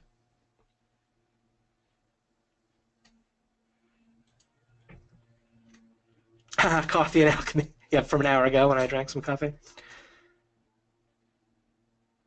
What about I am X, stating in the present what you expect the future to be or your intention? Yeah, I even a little bit thought of that because it's a popular. Trying to move my chair forward, but it's not going to happen with the way the desk is set up. I kind of, for these webinars, I kind of move my laptop from where it normally is to the end of my desk. So we have a little bit better scenery than my refrigerator and the steps upstairs to the rest of my house. Okay, but this is a good question that I want to, it would be good to address. There's two meanings of good question. One is I don't know the answer, one is I clearly know the answer.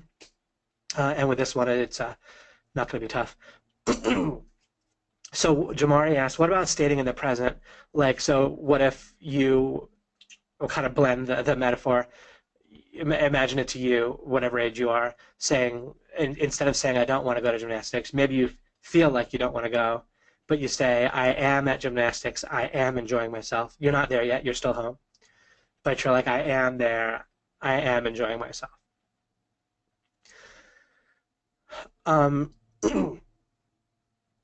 Your mind, when you think in terms of a scenario, and to the extent that that happens, your mind will treat that as reality. And this is outside of my teaching. This is a known thing, such as with rehabilitation. If someone pictures themselves lifting weights, or even without rehabilitation, or picture themselves running really hard and fast, that'll affect their heart rate. If they, and the more vividly, or the vivid's not even a perfect word, but the more something goes on in the mind where there's kind of a scenario or characterization of it,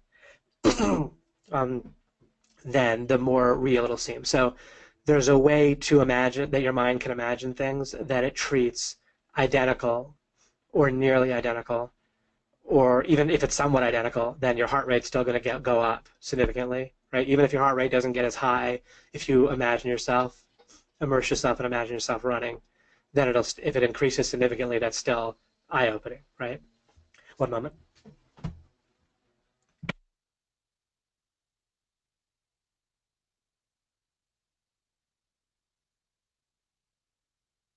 Oops, I don't know if I muted it or not there. But I'm still recovering. I'm nearly totally recovering, but recovering a little bit, tail end of the cold. So your mind will treat it as real to some degree. Plenty of experiments bear that out, and there's plenty of teachers that show that and take advantage of that, help in a good way, help you take advantage of it, point it out to you. And so by stating it that way, then it, to a greater or lesser degree, will also help your mind bring the vision of it, right, to that way that it feels quasi-real, or there's like a continuum of how real your brain will treat it, your mind or your brain will treat it, depending on kind of how the context, how immersed you get in it, how immersed it gets in it, whatever. And how focused, whatever. Then and so if you repeat that phrase, and if you get kind of focused, and that goes along with being immersed in it, then it'll feel real that you're enjoying it, which could change things and be effective in that case. That's a little bit different from knowing, but you create the space to do that through a bit of there's there's two ways that we can arrive at like the right mindset or the right change, or to fix ideas in our mind. This is actually pretty important to me to explain this. We can pick it up from our environment. In other words, we can, and we can even have the thought, I want something better in life. And that might be a real thought that consciously you're really realizing something doesn't match consciously. There's something not about my life that is good enough. I want more good, and it's a positive thought. And then that might lead you to poke around in the self-improvement books at Barnes & Noble. And then you might then read something, and they might suggest something like this. or that you might read something, you might go online, you might get to know someone, get on their email list, go to a live event, they explain it there, they help you with it there. Not just this, but almost like all kinds of changes. In that scenario that I laid out for you, that progression, you didn't need alchemy to get those changes. What you made some choices, and then that led you to look different places in your environment, and something in the environment then did the rest of the work for you. But imagine that same progression. This is everything I'm doing now is an example of thinking in scenarios and contrasting scenarios.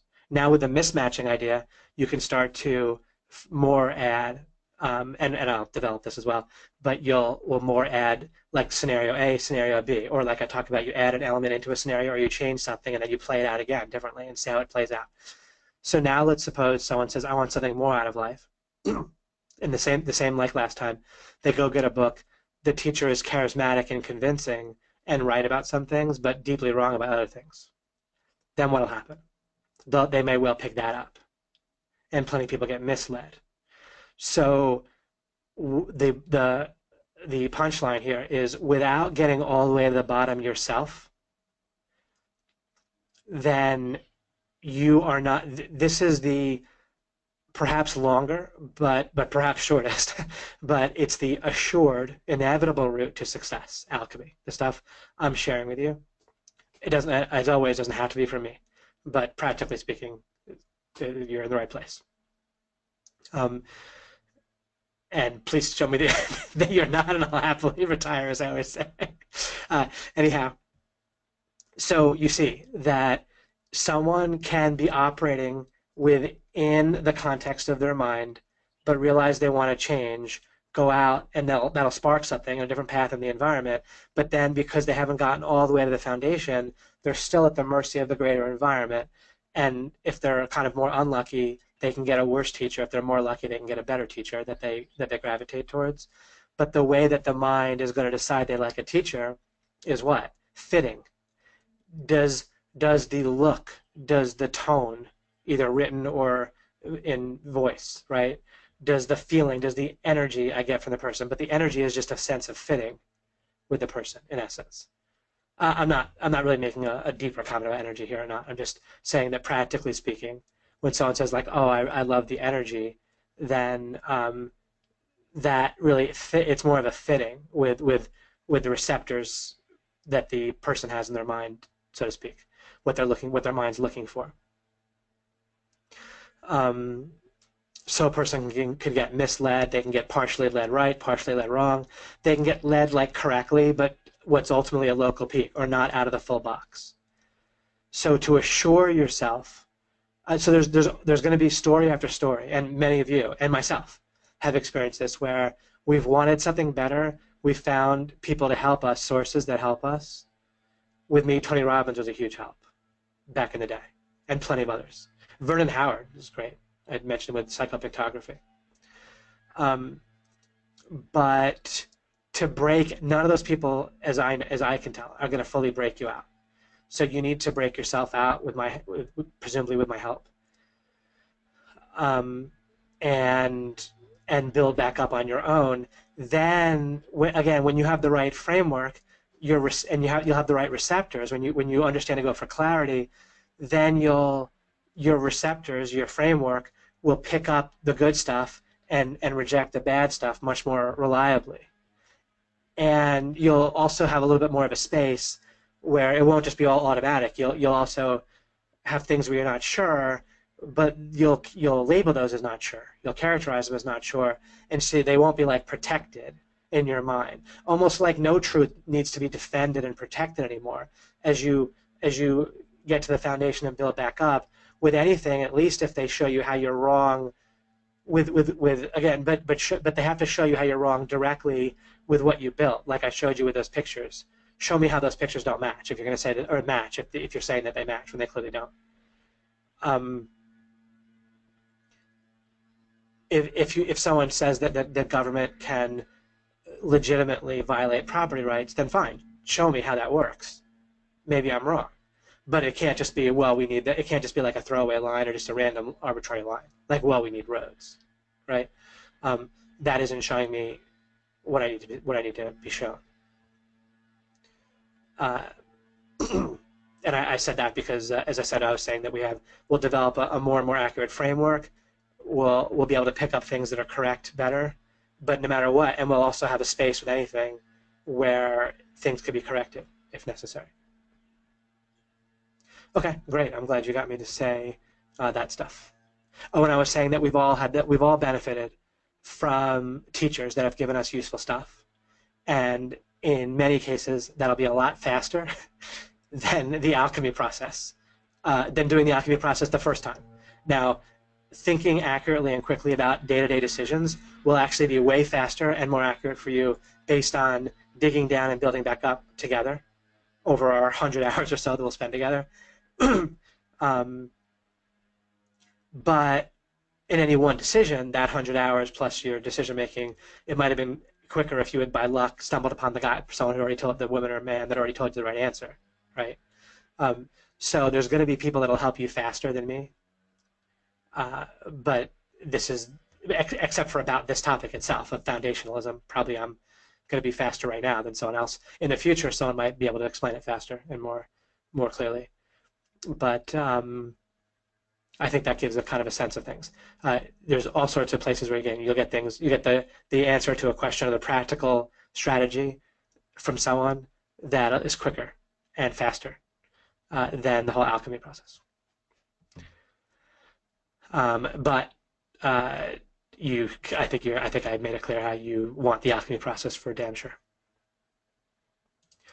And not to be confused by, well, isn't it just faster? This person is already saying that, David. Well, sure. There's all sorts of correct answers that people are already saying. And when I help us arrive at correct answers, then it'll overlap with other people saying the same correct answer, if that person's correct also. But the idea of alchemy is to understand how this all works in this way. But unless someone's saying these deep foundational things, and nearly all of them, then they're not saying the same thing. And I say that so you just don't miss out on what we're doing together. Mike Long wrote, speaking to what David is saying right now about a different paradigm for representing things strategically, I remember how jarring it was when I first met him. And we were playing Magic, right, the Gathering, that card game. And his way of looking at the game and preparation were so incredibly different. Then it was just as shocking and uncomfortable for me. Though I gotta say the discomfort went away when I shot from struggling to #1 in the world using his strategy. That's great. That's funny, Mike. That's a great way to put it. Appreciate that. And Rick got me to read it on this thing by saying awesome testimonial, Mike. Faith writes, loving the concepts on soft locks and playing to win. I'm taking time to think how to employ it each day. Awesome. Love it. That'll be great. Any examples that come to mind, feel free to let me know, Faith, personally or whatever. George writes, I'm still unclear on the concept of semi-soft lock. What is the session? Did you introduce it? I couldn't find it in descriptions. Oh, yeah, except I should have put it in the descriptions, but I will double check and make sure that I have. And it was within the last 2 webinars. I think it was 2 webinars ago. I'm nearly certain. If someone knows for sure, they could reply, but I'll also get that in there. 2 webinars ago? Great. Not the previous one, but the one before that. You're welcome. And the basic idea of a semi-soft lock is that there's a point when you've just totally have won the game utterly, where there's almost basically nothing you could do other than like the most, you'd have to be like so buffoonish it'd be impossible. Where that'd be like a hard lock. Then there's a soft lock, which is like getting like a major person like Oprah to promote your book is kind of like a soft lock, where if you're competent, once you have that opportunity, then you're going to win. It'll be all downhill from there. People tend to think that the smart strategy is to go for the soft lock rather than like the full hard lock. They get that because it's easier to go for the soft lock than like a full on complete. People do. Everyone tries to break things down into some sort of steps. But there's a way that people try to like go after that soft lock. What we want to ask instead is this concept of like a semi-soft lock, where, and I would do this in Magic, and I taught it. It's not just that it was my own strategy, but I taught it to people, and we had a business where we taught strategy later on. It was one of our first successful businesses online that got us started with everything else. And the idea is you identify. And with search engine optimization, a great example of a semi-soft lock is you make an example site and rank it.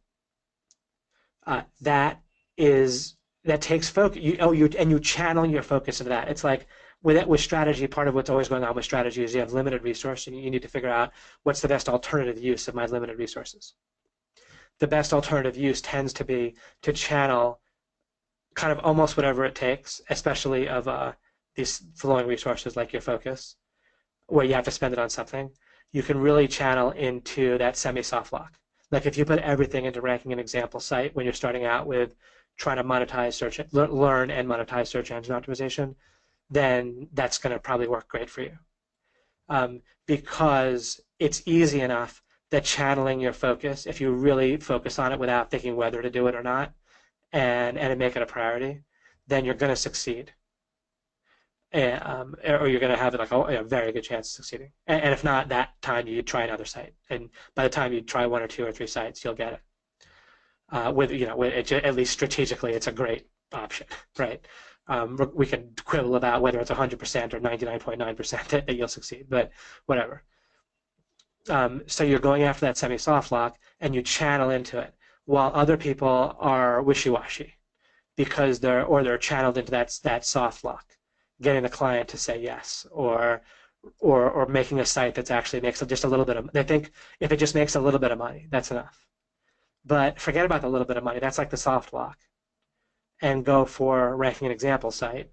And once you rank an example site, at that point, if you're competent, because what do you do next? You find the next bottleneck, semi-soft lock, useful building block that you can build off of, and you channel your focus into the next thing.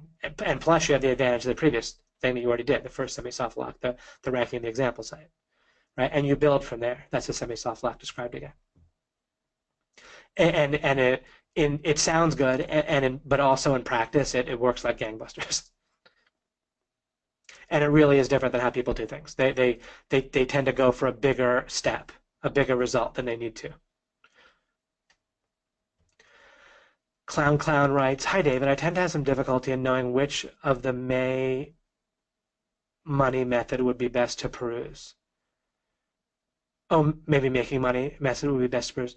Could you give an example of how I might start to think about what method would be best?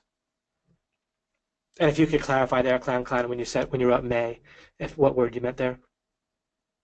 But it might have been making. The making money method would be best. How would I start to think about what? Okay, so let's suppose we're doing a coaching program, like our OMG coaching program, and we have different paths of making money. There could be, and I just want to make this easy to picture for everybody. So one path could be that you rank an example site on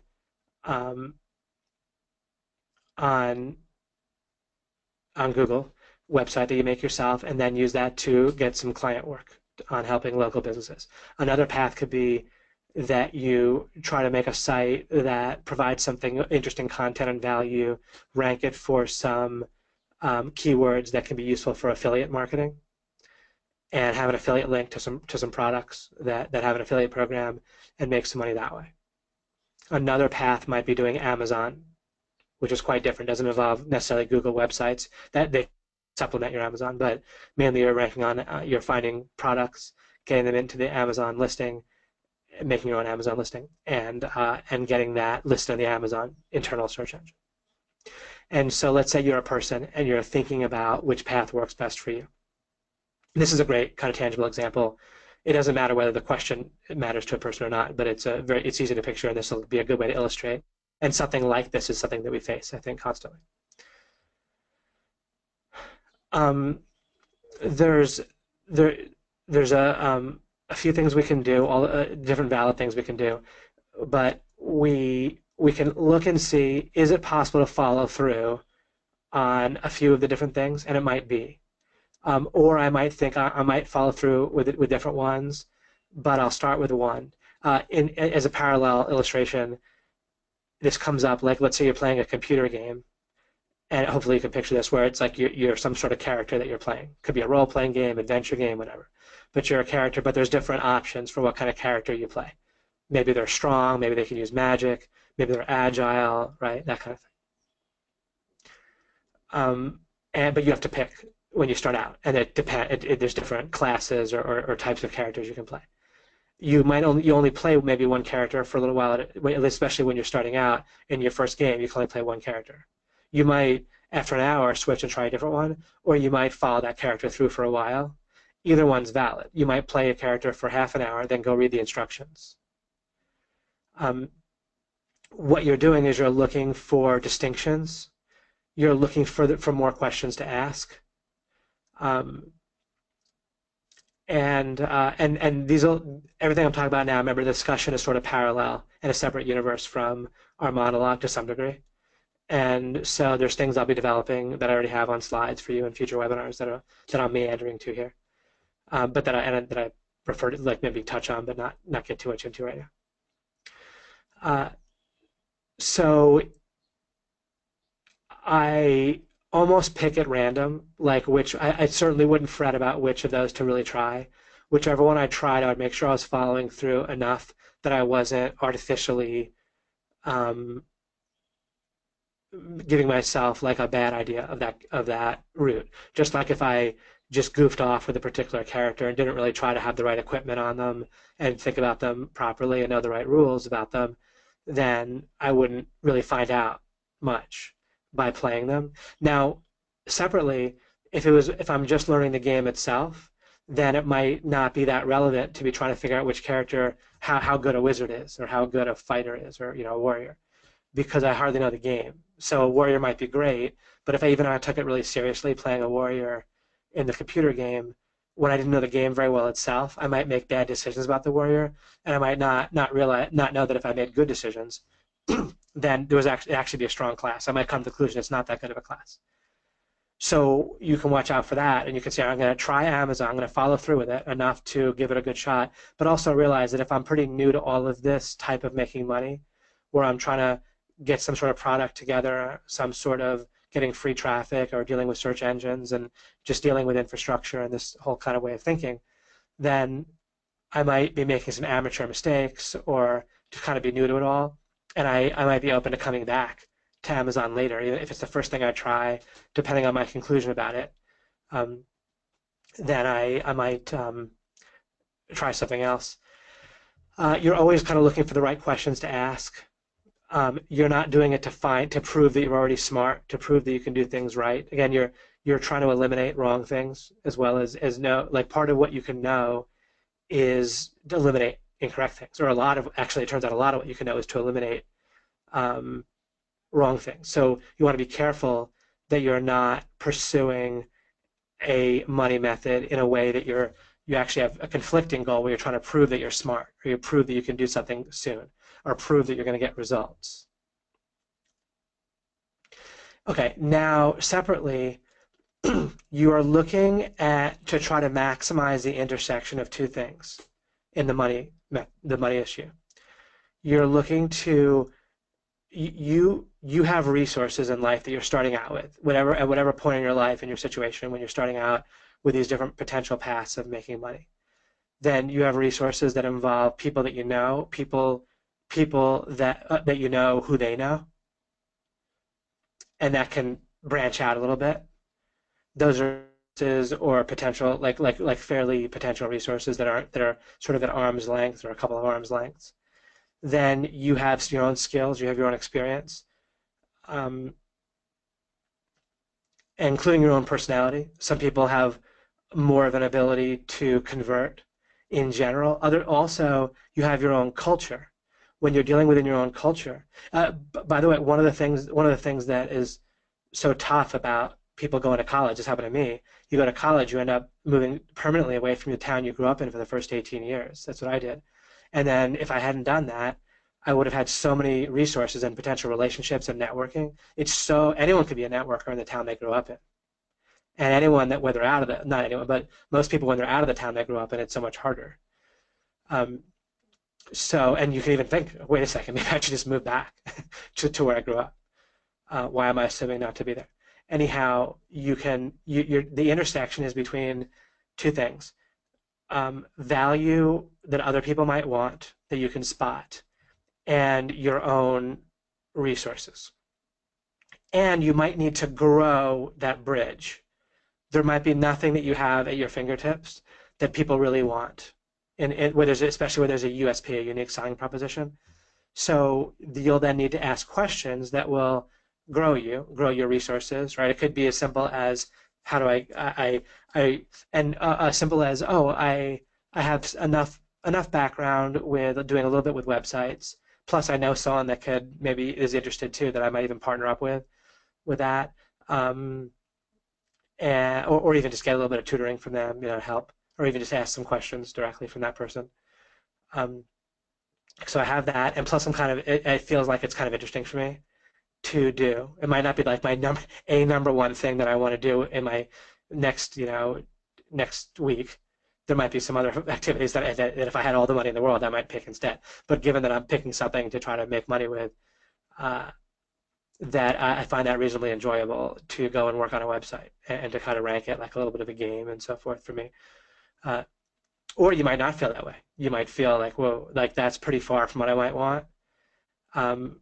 You don't cross it off. Don't make it worse. Like, not wanting to do something that's potentially a moneymaker is not something you want to exacerbate or focus more in on how you don't want to do something, and you don't have to reinforce it. But you can notice, well, that might not be, let me see if there's something that appeals to me more naturally. So again, you're looking for kind of an intersection. You're trying to look for maybe, or not even an intersection. You're almost looking for the closest place to, where do you build a bridge? Right? This brings a nice illustration to mind, right? As I talked about it, you build it on a place where the shore, there's just the two sides of the land are as close as possible, given other conditions, right? But basically where the bridge is going to be easiest to build. So between your resources and where things other people might want to buy and value uniquely from you. And I was also pointing out that part of your resources and part of is your ability to convert to your particular culture. Whatever we all have our own culture, and it's not just our race, right? Of course, or our country of origin. There's nuances to our particular culture, right? It might involve where we are on the conservative liberal spectrum, where we are in the regions of the country, have different views on things, where we are on religiously, right? People that are kind of explicitly of a particular religion tend to have more of an in with other people that are explicitly that religion, whatever it might be.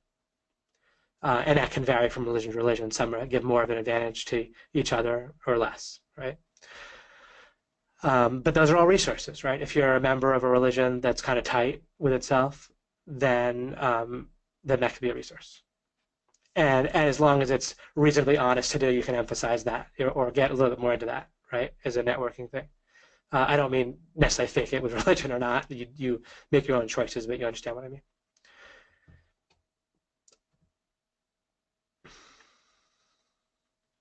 Two rules.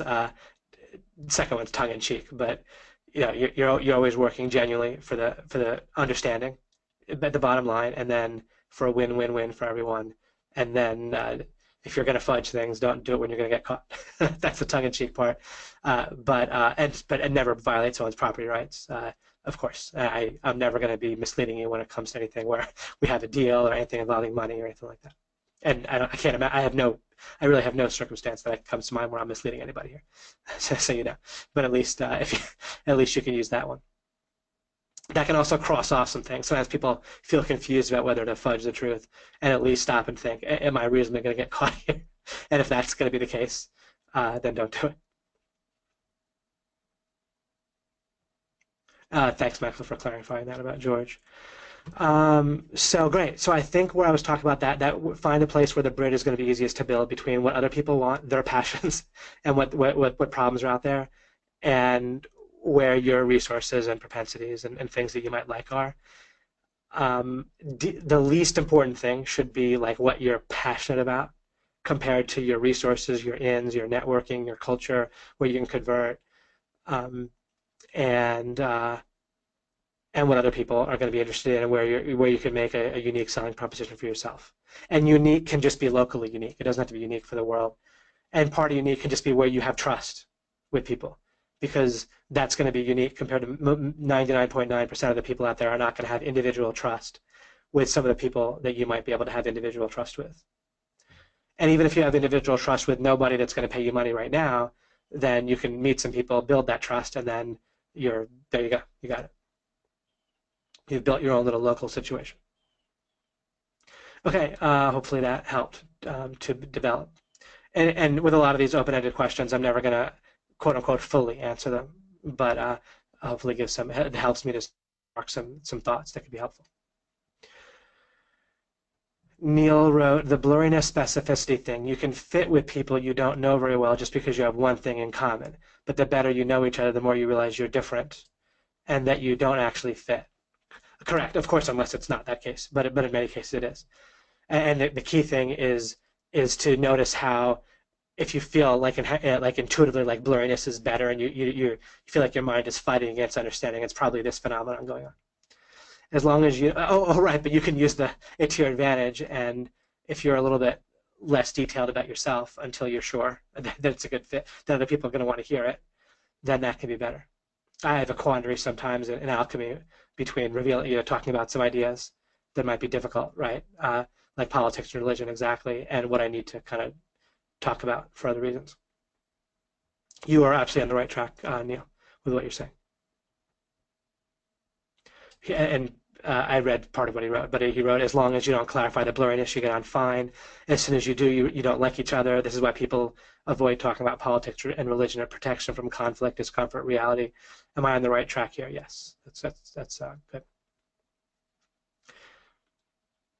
And I'm going to further develop different meanings of the word reality, and they're all useful meanings to distinguish from each other in terms of how people use them, and also building a one that's like correct in a more correct sense, but then there's also an idea of reality that's going to be correct in the sense of identifying what other people mean, and so forth. I will just say here in the discussion part, reality is actually what amounts to a synonym to, kind of like truth is quite synonymous or inherently contains the concept of matching. It's different than a synonym, but you kind of get what I mean, I think. But with reality, foundational is inherent to the reality. People don't use the word foundational hardly at all, but they use the word reality. And it means foundational, but it's like a cheap substitute in many cases for it. But it contains like the idea that it's foundational, even if it's not, is what reality means. Like, is it real? Means like, is it foundational kind of inherently? And yet the word foundational, like it, in kind of a circular way, it all kind of doesn't get cleared up in people's minds, but it has to involve that meaning. So that might be something interesting for you guys to think about on your own, and then I'll definitely one of the concepts I have queued up for you guys to develop. And all of these things develop each other, right? Everything I talk about, again, like holographic, it all relates to pretty much everything else I've been talking about. And furthermore, that's why as I start, things have an inherent blurriness to them, just like a hologram with only a few, like a small piece of a hologram is blurry. But it's the whole thing, it kind of contains the whole thing, and then as you build it out more, there's more clarity. There's no way to get more clarity about a lot of the concepts I'm talking about without explaining new concepts, like we're doing here, and like we'll continue to do. But that all just takes, obviously, time and webinars. Josh Fletch writes, matching versus fitting seems to be core issue with medical diagnosis and inaccuracies. Minimal test to diagnosis. Right, lots of tests with some results that don't quite fit but aren't important. Right, because people want to get, when you want that diagnosis, when you want that answer in the wrong way, I want to develop something with you guys also regarding distinguishing boundaries and goals, and they can look similar, and they behave quite differently, where goals will like push and pull, and boundaries will like do the opposite, basically. Obviously, they don't push or pull; they just sit there. But they'll like clarify, and we can confuse the two. Where we'll kind of colloquially, including myself, call something a goal when it's actually a boundary. Even the base idea of everyone having net best happiness, that's more like a boundary than a goal. It doesn't push and pull at you. It calms you down and frames where the gray area in a great way that reduces whenever you reduce the gray area, everything is nicer, less effort, less trial and error. You get to the right answer quicker, et cetera, less frustration. So great what you wrote there, Fletch, minimal tests to diagnosis. Right, and again, if the goal is a diagnosis, if there's a boundary of we want to have accuracy, then that's different than like a goal where you feel like you're pushing or pulling, right? Where your muscles almost tense up when you think about it. That's like a goal that's pushing or pulling. There's times and a place for that, but we want to build as many correct boundaries, which is similar to distinctions, as possible. And again, distinctions calls to mind understanding, right? So understanding, distinctions, boundaries.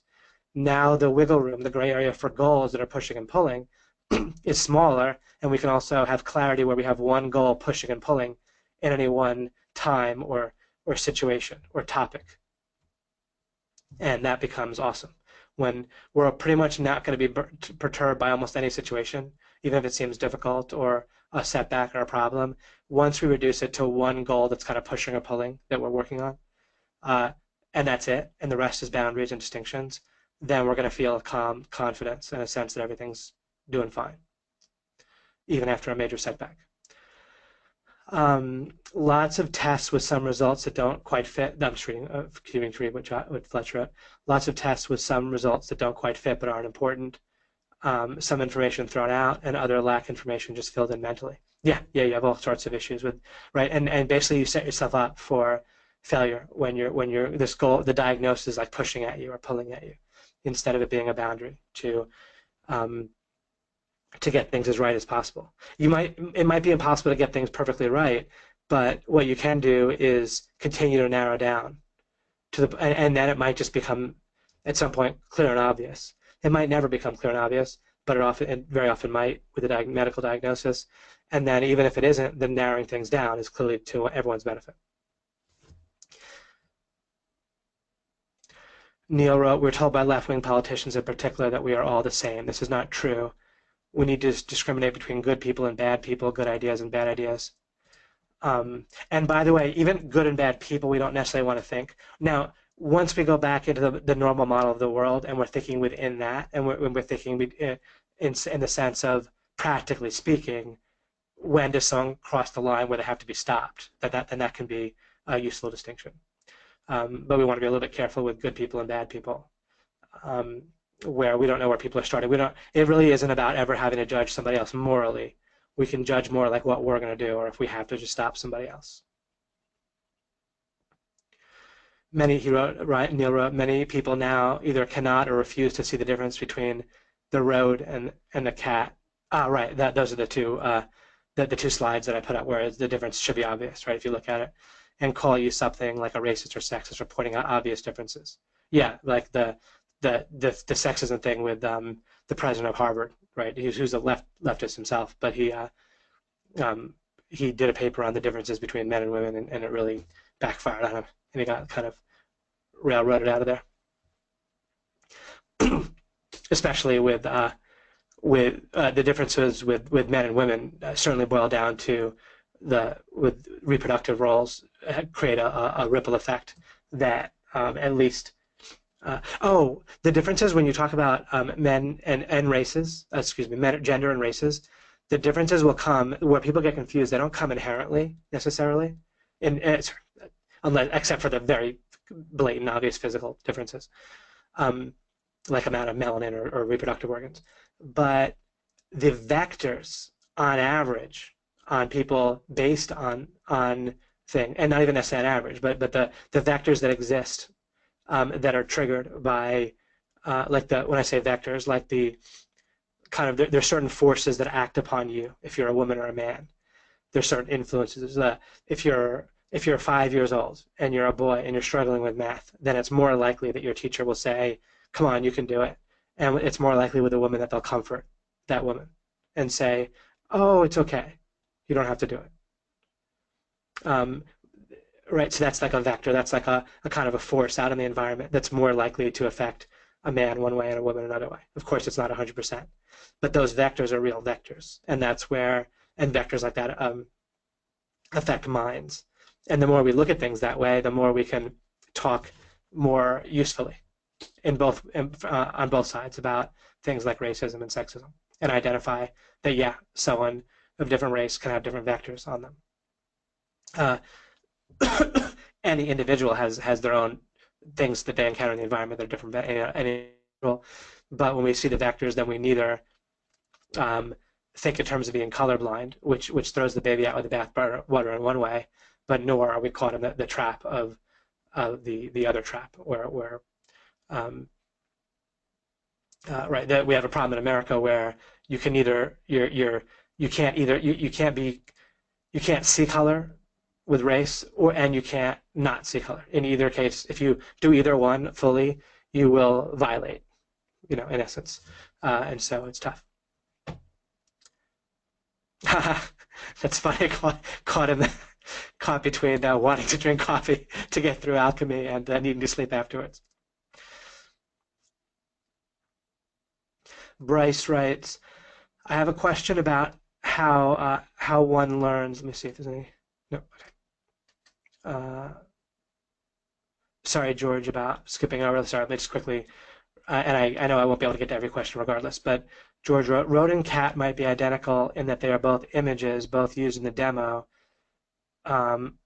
Certainly. When I say different, I don't mean every pixel is different. I mean not exactly the same. When I was saying do they match, match in what I was trying to say meant exactly identical, and doesn't match means that there are differences. Not that every single tiny part of it wasn't identical. So that's correct, George. So not match isn't the same as different in every way. It just means different in some way, distinct in some way. Bryce writes, I have a question about how one learns new mindsets, info, lessons, etc. I feel like my brain tends to intake a limited amount of knowledge. For example, I would listen to more than one alchemy session and then try to learn other things as well, study for an exam, Tai Lopez, and my head would tend to not absorb as much. Is there a way of discarding useless info so that learning useful things would not be as much of an issue? Okay, here's what's correct about that. Based on practical knowledge that I have, like the same as like that the sun comes up and or that the sun rises because the earth spins. It's not all foundational like perfect philosophy or anything, but just practically this is one of my expertise fields. The key is to rest, ideally even sleep, between studying different subjects. Of course, you have to balance your life and do different things, but at least take a break or a rest. The longer time, the better. But something that you're trying to absorb or learn, which, by the way, sometimes when we're in school, for example, or working, either way, we'll have creative tasks. For many people, those are better to do in the morning, including myself. Learning, taking in new information, tends to work better at night and then it's better to sleep. It's often better to do a creative task after you've slept when you're fresh, and it's better to learn before you sleep. Not even because you learn better while you're learning, like while you're reading or listening to alchemy, but because it gets encoded. There's two. When you're first learning, it's encoded basically electrically, like neurons are like firing and refiring in the same pattern, we could say, but it's like electrical, electrochemical. And when you sleep, that the neurons that fired, they'll get reinforced biologically together, where they'll actually grow more dense in that pattern that they fired in, and so forth. So the key again is sleep, or at least time. It'll happen without you sleeping. But if you study one thing like Spanish, or let's just say Tai Lopez, and then you study alchemy after that, or Tai Lopez, I know not Tai, but 67 steps. 67 steps, then you take like a 5-minute break, and then you study alchemy. The 67 steps, the thing you studied first, will tend to not be encoded as well. And you can picture that now probably because it didn't have time to get gelled or solidified biologically before you did the next thing. And then the most recent thing is going to be the thing that gets solidified better when you sleep. So that's how you do that. And there isn't like really a great way to fight that. Just better to like try to learn new stuff before you sleep and really take advantage of each sleep session where you really, if I was a student, I would pretty much study every time. Like every sleep is kind of precious and like a limiting factor. Excuse me. When I talk about bottlenecks and people ask me for examples of bottlenecks, that's an example of a bottleneck is with learning is sleep. And so once in a day opportunity to learn something right before you go to sleep. You could also take a nap or take even 2 naps if you're a student. 1 second, I'm going to cough some more.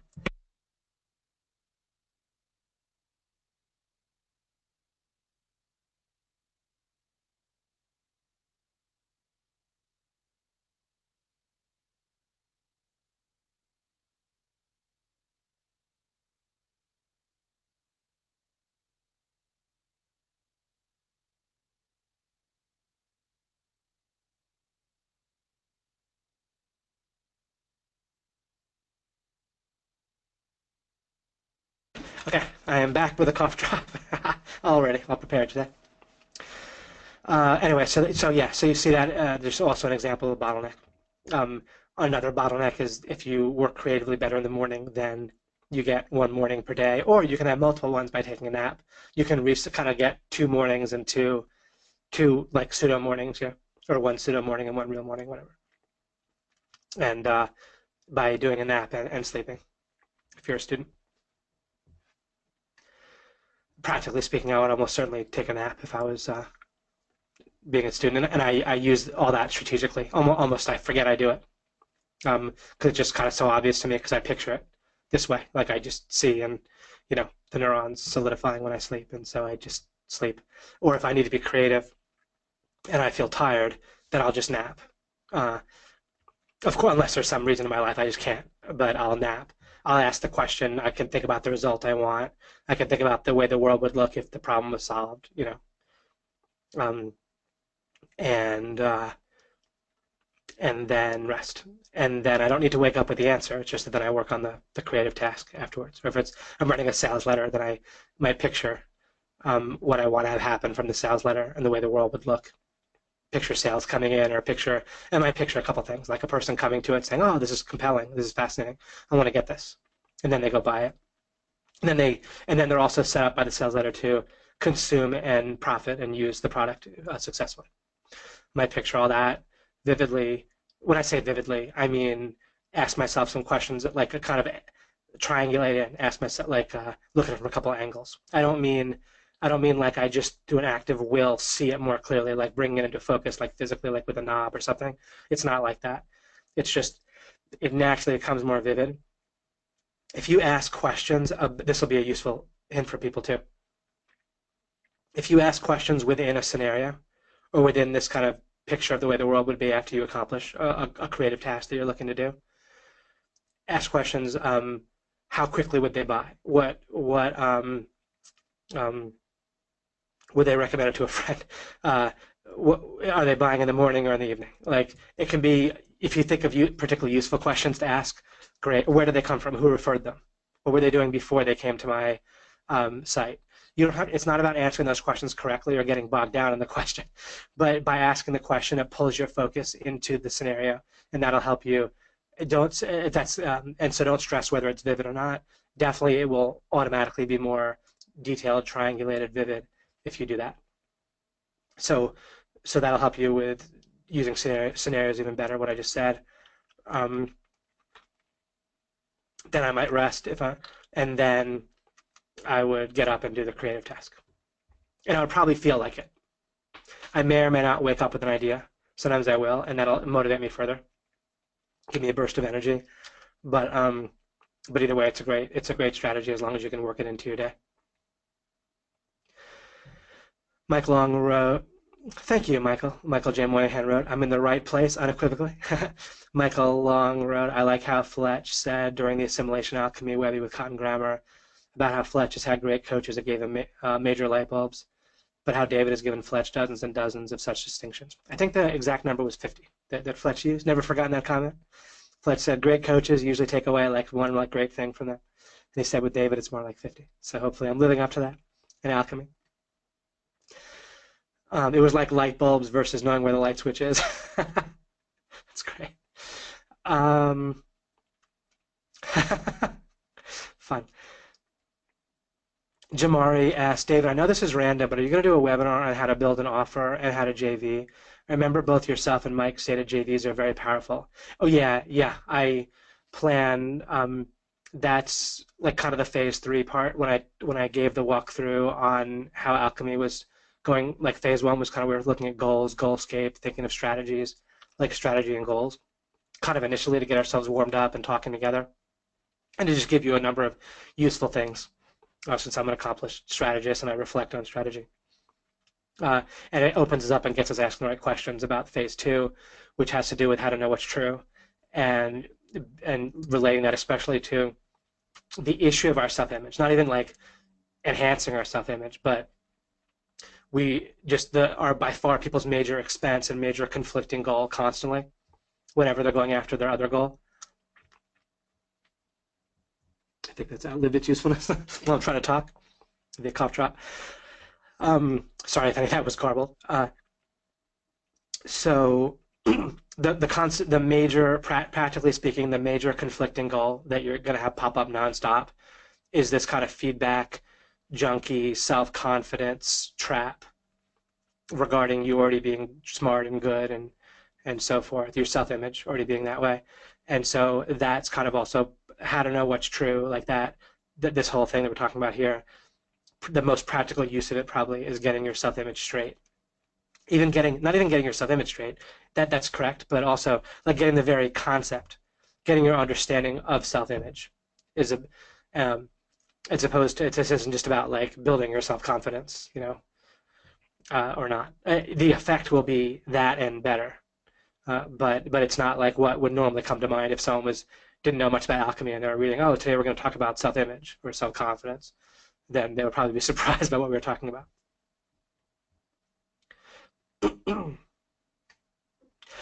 Many money-making strategies, of course. Makes sense. Megan wrote, I love every concept you clarify for us. I find I'm not only constantly trying to apply things now to my thoughts, decisions, and actions, I'm explaining the concepts to people I encountered in almost any conversation, which tends to build even more clarity, as well as bring up more blurriness. Absolutely, bring up questions, trying to do that too, right? When you try to explain something to someone else. But it's a great way to learn, is to be trying to explain to somebody else, because you see for real what the blurriness is. We'll often have like this feeling of clarity, like what comes from fitting, and a feeling of whether something's blurry, which is usually telling us it's not blurry when it is, and then when we try to tell somebody else. And that's part of what I knew would go on with me when doing alchemy itself, is I made sure I had plenty of true value to bring you and plenty of things I knew I could say, but I also, and a decent amount of examples and things to understand how to say it, but I knew that it was going to be an ongoing challenge, and there'd be lots of things that would come up where I have to work my way through them with people. And not just with the ideas, but also just how to make the ideas interesting and feel enough like they made sense that people keep going and so forth. But you guys are so dedicated, it's great. This daily interaction with alchemy concepts and understanding makes me want to know and clarify more and more. Excellent! We've achieved liftoff. That's perfect. Once you're on the path that you're on, Megan, I think it's just amazing. Especially like once it's not going to be misled by a feeling of fitting. Once you're dedicated to the idea of like foundationalism, right? With the bit that I covered like right off the bat in alchemy, and that I'm always reinforcing constantly. And we don't even need to know the foundation. We just need to know we don't want to not, right? That not getting to the foundation doesn't match. As long as we get that, then we're okay. If you take that not matching thing and like those two slides that are so clearly different, and you can see how I'm constantly doing that if you re-listen to alchemy. I know that would take many hours, but as you re-listen, as you listen in the future. As I've referred to the fact that I use the method of how to know what's true with you guys, the whole way through. That's awesome. I wish you'd put cameras all around your home and edit the content in a reality show so we can watch how you actually apply these concepts every day with real interactions work. OMG TV, that's hilarious. Your wife wouldn't go for that idea, of course, just amusing. That's great. Learn one, do one, teach one. Yeah, like I was talking to other people, exactly. Fletch wrote, the semi-soft lock concept is why I wanted to work through the Project Orlando and Rankin Bank live and over the shoulder. Oh, that's so great, Fletch. Is doing that over the shoulder example, right, with people. David's example of building a site and getting it ranked for helpful keywords in a simple in a simple a way as I know of that is directly on the path that leads to success online. Yep, absolutely right. Doing a semi-soft lock right with people. It's awesome. Susanna wrote, and we'll kind of a little bit wind down here. We're at the 2.5 hour mark. Susanna wrote, thanks to LOI and alchemy, my parenting is completely changing. Wow, my kids are benefiting from it. Thank you, David. You're so welcome, Susanna. Didn't even mean to do that. I'm so glad. Although relationships are certainly part of it. And yeah, you know how it is. It's like I've stressed that I so don't think that I'm this is so true. I don't think in general or whatever that I'm like a better parent than other people that I know in general about parenting.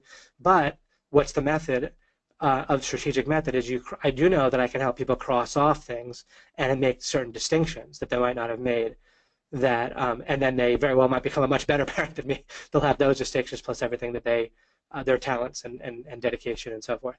But yeah, so I'm confident about all kinds of distinctions I can help you with, and I appreciate that you're benefiting from that. And I never confuse that with being like a better parent in general. Shima wrote, topic, last few weeks I started to question my brain making importance from the PTS stories I have, post-traumatic stress stories I have.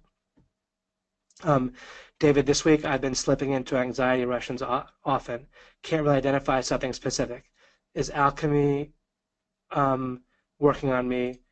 Sure, my life has insecurities, but nothing more this week than last month.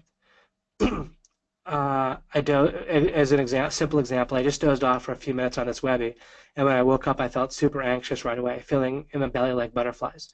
So I tried deep breathing to calm down. One thing with alchemy I had started to poke around with is telling myself I don't need to keep my PTS stories going, or to try to poke around that topic, questioning the truth. Yeah, there's something, I don't know, I never know how much I'm going to get to on the webinar coming up from whatever one I'm on. But let me think here about something. We want to get to where, if we're going to feel bad in any way, including if this doesn't seem nice, right? Super anxious has at least an element to it that's bad. Then we want to get it to where our brain has the burden of proof. I wake up feeling anxious sometimes, or I'll feel anxious sometimes. And part of what I'll do is I'll do a couple things. I'll take a look at what I know regarding my baseline in life, right? Like I think I mentioned this before, right, Shema? And I'm sorry if I said Shema once, but it's Shema. Once just now. Definitely said it in the past. But I will have a baseline of again, practically speaking, within the normal model of reality, of that I'm okay in life. Like nothing's going on. Like no one's attacking me right now. No one I know of is about to attack me physically. Of course, it could always be the case in the world that at some point someone could, but I certainly can't live my life worried about that, right? I check that. Do I have enough money to just survive on a basic level until I can make more? Or at least do I have friends, family I can rely on for that? Like a social. A lot of people get through not with their own money. They have their own money, but their sense of security can also be augmented in a practical and useful way by reminding themselves they have support. So if your basic survival needs are met, and no one's about to attack you, then you could say, all right, there's no problem. So if there is a problem that I need to watch out for, or that I need to take into account right now, brain, tell me what it is. Now, when I'm talking in that way, like you're talking to your brain, it's not you as a being talking. It's still your mind is doing that good talking as well. I'm just pointing that out.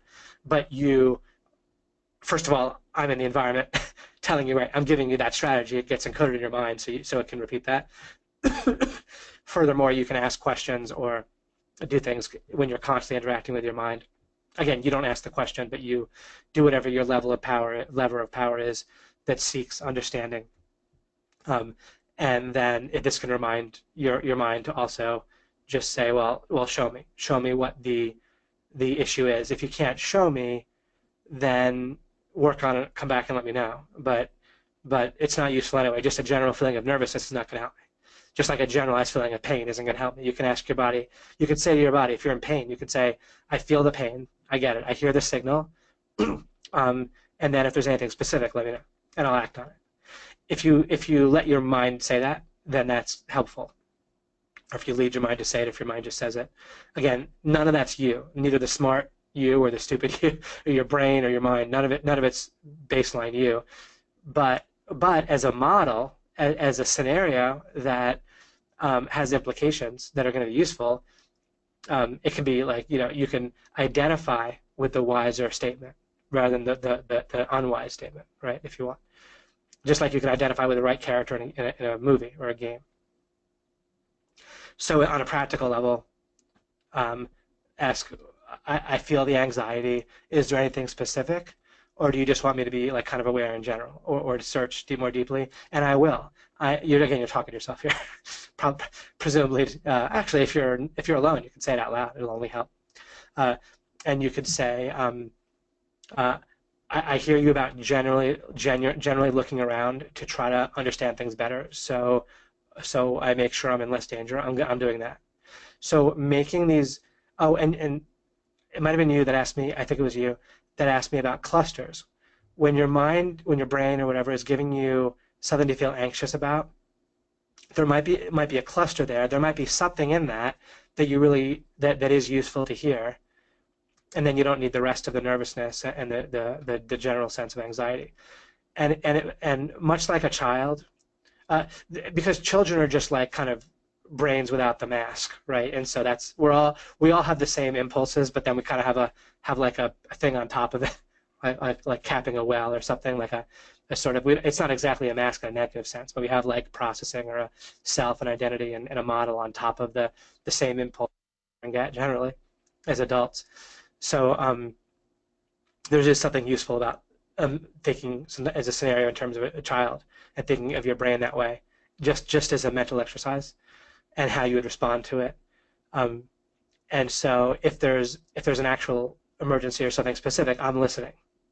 And so your brain doesn't feel helpless anymore. It feels heard. And then it might calm down just from saying I'm listening. If there's something specific, let me know. If not, as soon as there is something specific, I'll listen. Don't worry. But you don't need to give me like a general alarm sound. You can just be specific, and when you are specific, I'll listen. You could just tell your brain that, and that may help. I like when I can give people practical tips in addition to the deeper stuff. Shema writes, I'm already calming down with this idea. Ask the brain to be specific. Wonderful. And it's like in a respectful way. It's not just like, oh, you're stupid monkey mind, shut up, right? Or put up or shut up. It's like, it's cool. Like, you wouldn't say that to a child that you cared about, right? And you wouldn't say it to yourself as a child. You can also even imagine talking to yourself when you were 10, and what would you say? Right? You wouldn't call yourself a monkey and an idiot. You would reinforce that you're listening, and right, it makes sense.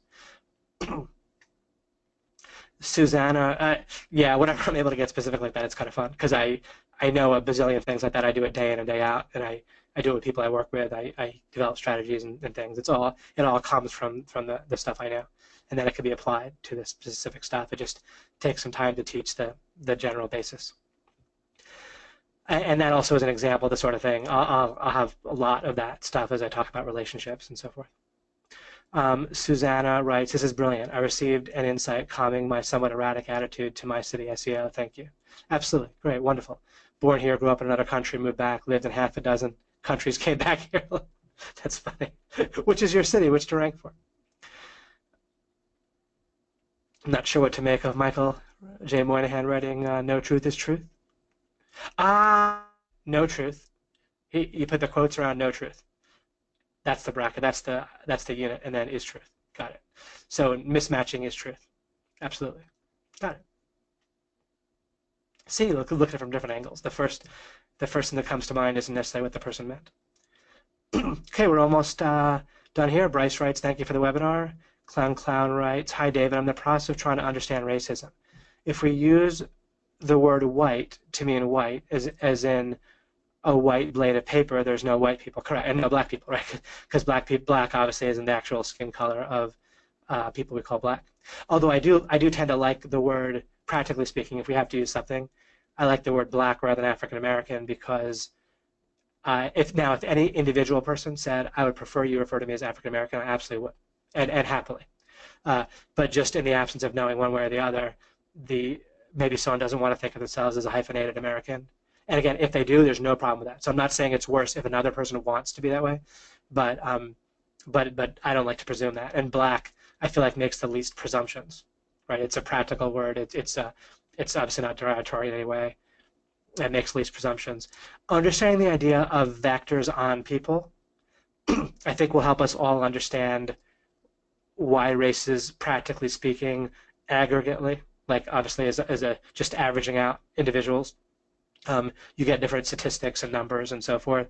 It can get people to understand why there are real disadvantages and advantages, but practically speaking, just because I have to say something, if I leave it out, it would matter. Practically speaking, there's probably more disadvantages pushing on someone who is black in America than advantages. And so when someone achieves now, at an individual level, that may or may not be true, but even on an individual level, it's going to be true very often because it's just the environment's the environment. So it's going to affect people similarly. Even having to wonder. I moved to Franklin, Tennessee. I'm used to Charlottesville, where it's a university town. People are up all hours, and I would walk around. I'm an entrepreneur. I have different hours. Actually, no, although for the last year and a half, I've been having pretty regular sleep hours. But that this was like 3 years ago, and I'll be walking on the phone in the middle of the night talking to Mike on my cell phone. And 3 different times, I believe it was actually a total of 4 over time, but 3 different times in the first couple, like 2 or 3 months, I was stopped by Franklin police, and they didn't handcuff me or anything, but they were like, sometimes it was like, do you need help? Other times it was like kind of, once they actually like asked me if I lived around here, and like they pulled up in their police car and stopped and got out and so forth. And once I said I did, they didn't do anything, but they were checking. Interesting thing is, if I was black, I would have had to wonder, which is a disadvantage, right? Like there's a lot of interesting things about that in the sense that it doesn't, one thing, if I wanted to, and I don't use it this way at all, I could prove, oh, well, white people get harassed too. But really, practically speaking, I would guess, and I have limited experience that reinforces this for sure. I'm not asserting this for sure, for definite, but again, because leaving it out has its own implications, I would guess that they absolutely do get harassed more. Cops have their own vectors on them that may partly explain it and partly not. You know me, I have my own issues with cops for other reasons, so that's it's its own thing. But the interesting thing about being black is I would have had to wonder, and in a way that wouldn't have been nice, right? And I would have wondered if I really wasn't wanted there, and if they were really trying to like run me out of town, so to speak, and that would have affected me, right? And that would have been something I really would have had to deal with, if I was black, right? And so the more we can see more and more angles, the more, like people say, you can't know what it's like, and I agree, but we can know a lot better. And one of the things I told you I want to get to is getting other people's minds and experiences, like kind of seeing how things would be to be them better than, when people do that by default, they don't do a good job of it, and that's been measured also with experiments.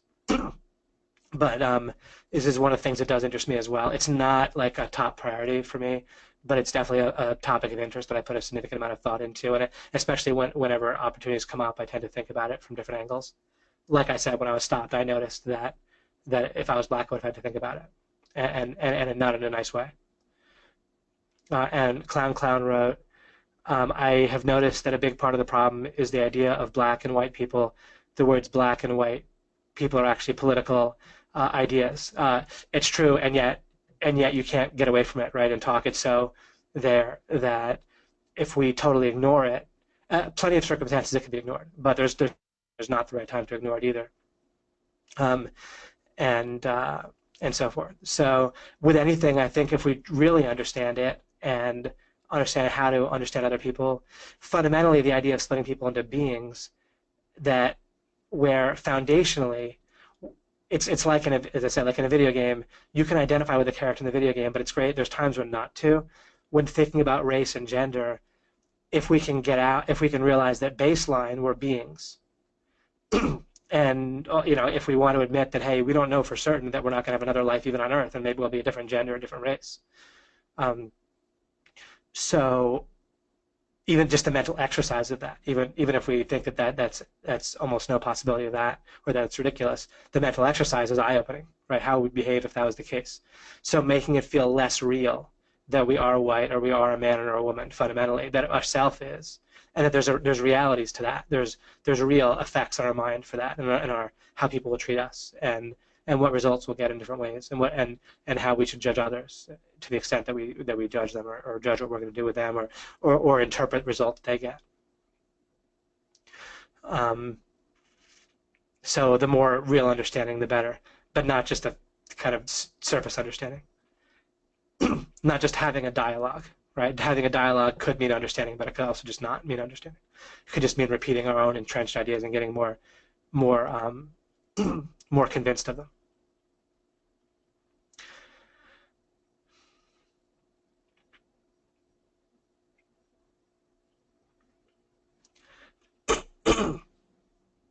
And then racism in practice has different meanings as well.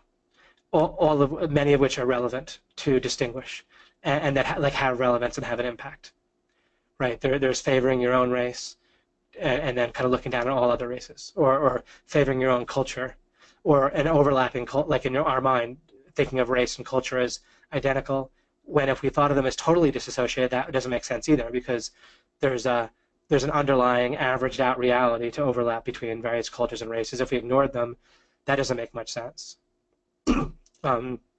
Meaning that we need to have some guess, at some reasonable starting point guess at where some might be coming from culturally. But on the other hand, one thing that always helps is when people, obviously get to know people as individuals, and it's good news. I mean, there's plenty of experiments showing that even people that actually are deep racist in quite a negative and real way, on an individual level, they act surprisingly non-racist. Again, on an individual level, than so forth. That doesn't alleviate the problem, but it's something to. Again, the more pieces, the more we kind of cross off or identify, the more pieces of the jigsaw puzzle we identify correctly, the better. Mahir writes, David, I'm getting confused about the concept of synchronicity. Sometimes things or moments happen in your life that seem so surreal due to the fact they couldn't have happened another way. For example, you're running late for something and you run into an old friend. The whole time you're beating yourself up for being late, but after meeting your old friend, you stipulate that you were meant to be late that day, and then everything happens for a reason. Would you still be stuck in seems thinking, even if you have tried your best to deduce the other various ways it could have happened? I will make a note of the synchronicity question.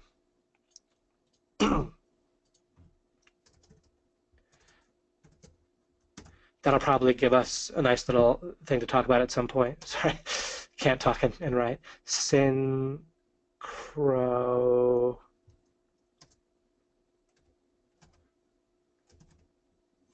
Is it? I know I'm not spelling that right yet. Synchron.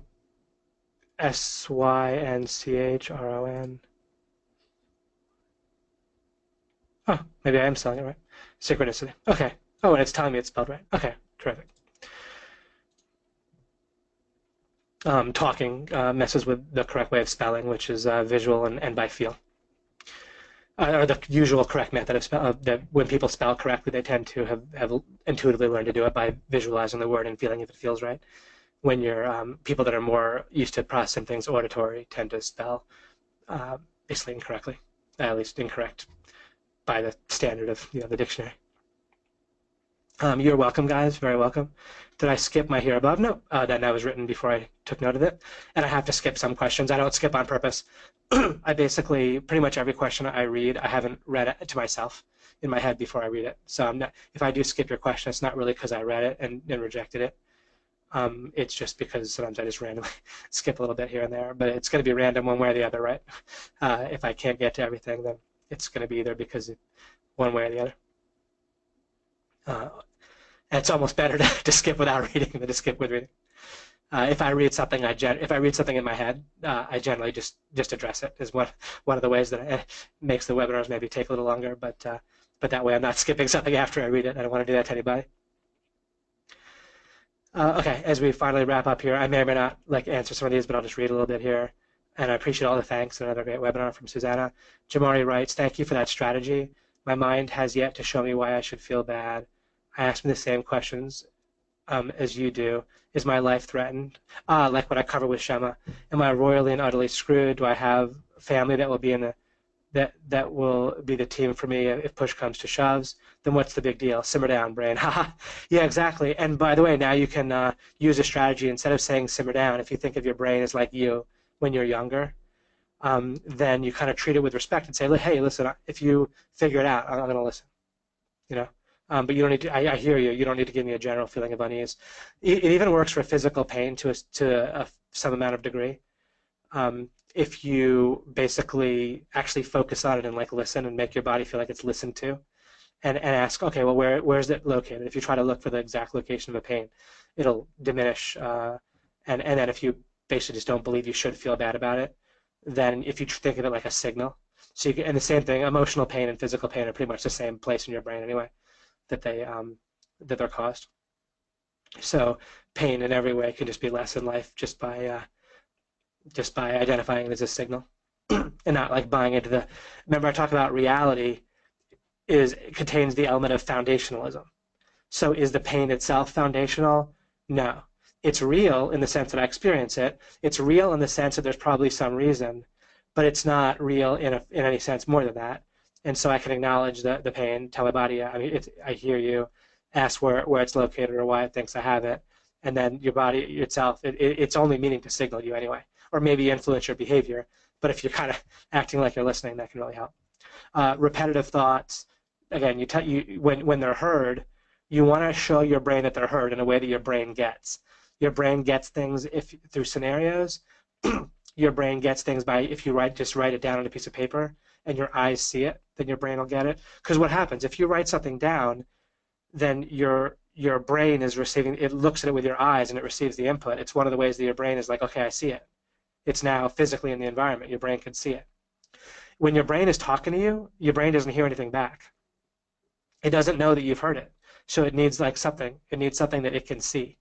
So that means when you think in terms of scenarios, then both the thing is it's like a bridge. Both you and your brain are sort of, you can't ever see the same thing because your brain doesn't see your consciousness field, but metaphorically or in the way that matters, your brain is seeing the same thing as you when you're thinking a scenario, and that's one of the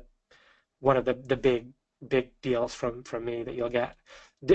People say that in some different ways, like when they talk about visualization and so forth, but I think the way I explain it is probably an aha at some point. You might have already gotten, but I think there's something a little distinct about the way I explain it. In terms of this is how your brain and you can communicate because you're both like on the same page when you're dealing in scenarios, or anything close to thinking in scenarios may well be a scenario. By the way, don't, as I talked about last time, don't get overly worried about it. It more like if it's pretty clear that your brain's not getting it, like if you're stuck, if you're afraid, your brain isn't getting something, or you're not, so you work through the scenario. You don't have to think, is it bright red when I'm picturing? You just work through it. Like you're at the dentist, what happens? So it's going to be some pain, then what? Your teeth will be fixed, you'll feel better, right? If the fear diminishes, then you're seeing it in a scenario as much as it matters. That's kind of what I mean.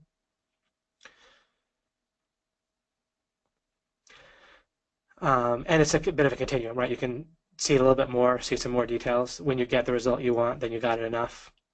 If you got some help, that helps you a good amount, and you can get more help by having some more adding or getting more focused in the scenario. James Clark, thank you, David. OMG stands for One Man Gang. However, I've studied Ogilvy and Mather's advertising agency. Are we the online version of Ogilvy and Mather's? Well, that's nice. Your teaching is really impactful to me. Thanks a million. You're very welcome. You're welcome, Chris.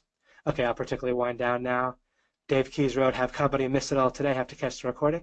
I hope some of the Q&A are in the replay. This is often so valuable to clarify. You're in luck, Dave. I've answered most of the questions that people have asked. Cynthia says things. Oh, I'm glad. It's great to see you, Cynthia. Things happen in our lives for a reason, even if that reason is not clear to you right away. Even events that might not at first seem to be related, or indicators the universe is working with, not against us. This idea of the idea of synchronicity then means we have to trust that there's more to our lives than we experience on a physical level. We have to be willing to look more at the big picture. And the thing is, when you seek understanding, the reason when people talk about think positively, it's more like you want to ask positively. You want to ask questions that will attract the answers that are going to be building blocks for you, or that are going to help you, right? So when you're looking for good, that means you find, especially when you know to look for understanding, then more distinctions. If there's a situation that seems to have good and bad, as you delve into it and understand it better, you find the good in it, and you distinguish the bad, and you can have the good. And remember, I've talked, however, about the world's rigged ultimately, like a video game is rigged for you to succeed, but it doesn't mean that it's choreographed every moment. George, one question I ask, how can it get better than this? Right. How can things get even better? Great question. What am I missing? It can be a good question. Or they can just be more specific to the situation. Shema wrote, I'd pay $10 million for David Mills' Alchemy reality show. Harkening back to trying to hit the $10 million number, right, in value if a friend says it's the only way for them to get it, whether you recommend them to try to earn $10 million or pay $10 million if they could. You're welcome here for the insights in this webinar. By the way, is a nice plug for me using some of my stream of consciousness that I do. I try to set things up right with boundaries, where I have boundaries of slides, things I understand. I have some examples I know I can cover that are examples, and then I give you a little bit of a reality show each time, right? I try to have a balance of that in a sense, right? Of course, you're not seeing me day to day with my life. I'll try to work in some more stories with my life. I think maybe I can give you a little bit of insights.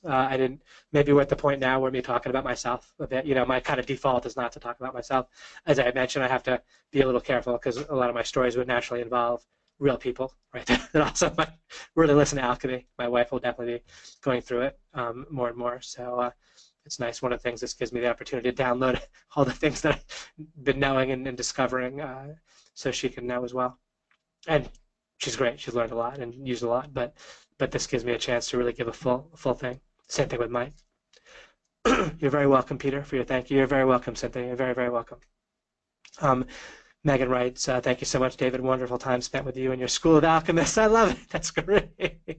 Our School of Alchemists. Yeah, boy, I'm so grateful that I have this group of people, you guys, to work with, and the individuals in it. You must love this. You've been going for 3 hours. I've hung in. Well, it's the questions. They just it's the questions. I never mean to go for 3 hours, but then you guys ask questions, and questions make it easy for me. I don't know why I'm saying this, but I really do know a lot of stuff. So like the preparing for the monologue takes a lot, but then when we discuss, just you ask me stuff, and I know a whole lot of stuff that's useful. There's plenty I don't know. And there's plenty that other people know and they discover that I haven't discovered. But yeah. Sebastian writes, David Mills, thanks. Each alchemy bends my mind completely. In reality, makes me step back into the bigger picture. And really makes me step back into the bigger picture. Wonderful. And you're welcome. You're welcome, Elkie. All right, guys. Wonderful. Another 3 hours on the dot almost. Nicely warmed up. Wow, you have some endurance, Shema. Listen to Shema. I love the 3 hour sessions. My brain feels nicely warmed up when we're done. How many hours did it take to exhaust you, Shema? That's great. My brain feels warmed over. Shema feels, probably a lot of us, right? But Shema feels warmed up. Danke. Great, I get the German one.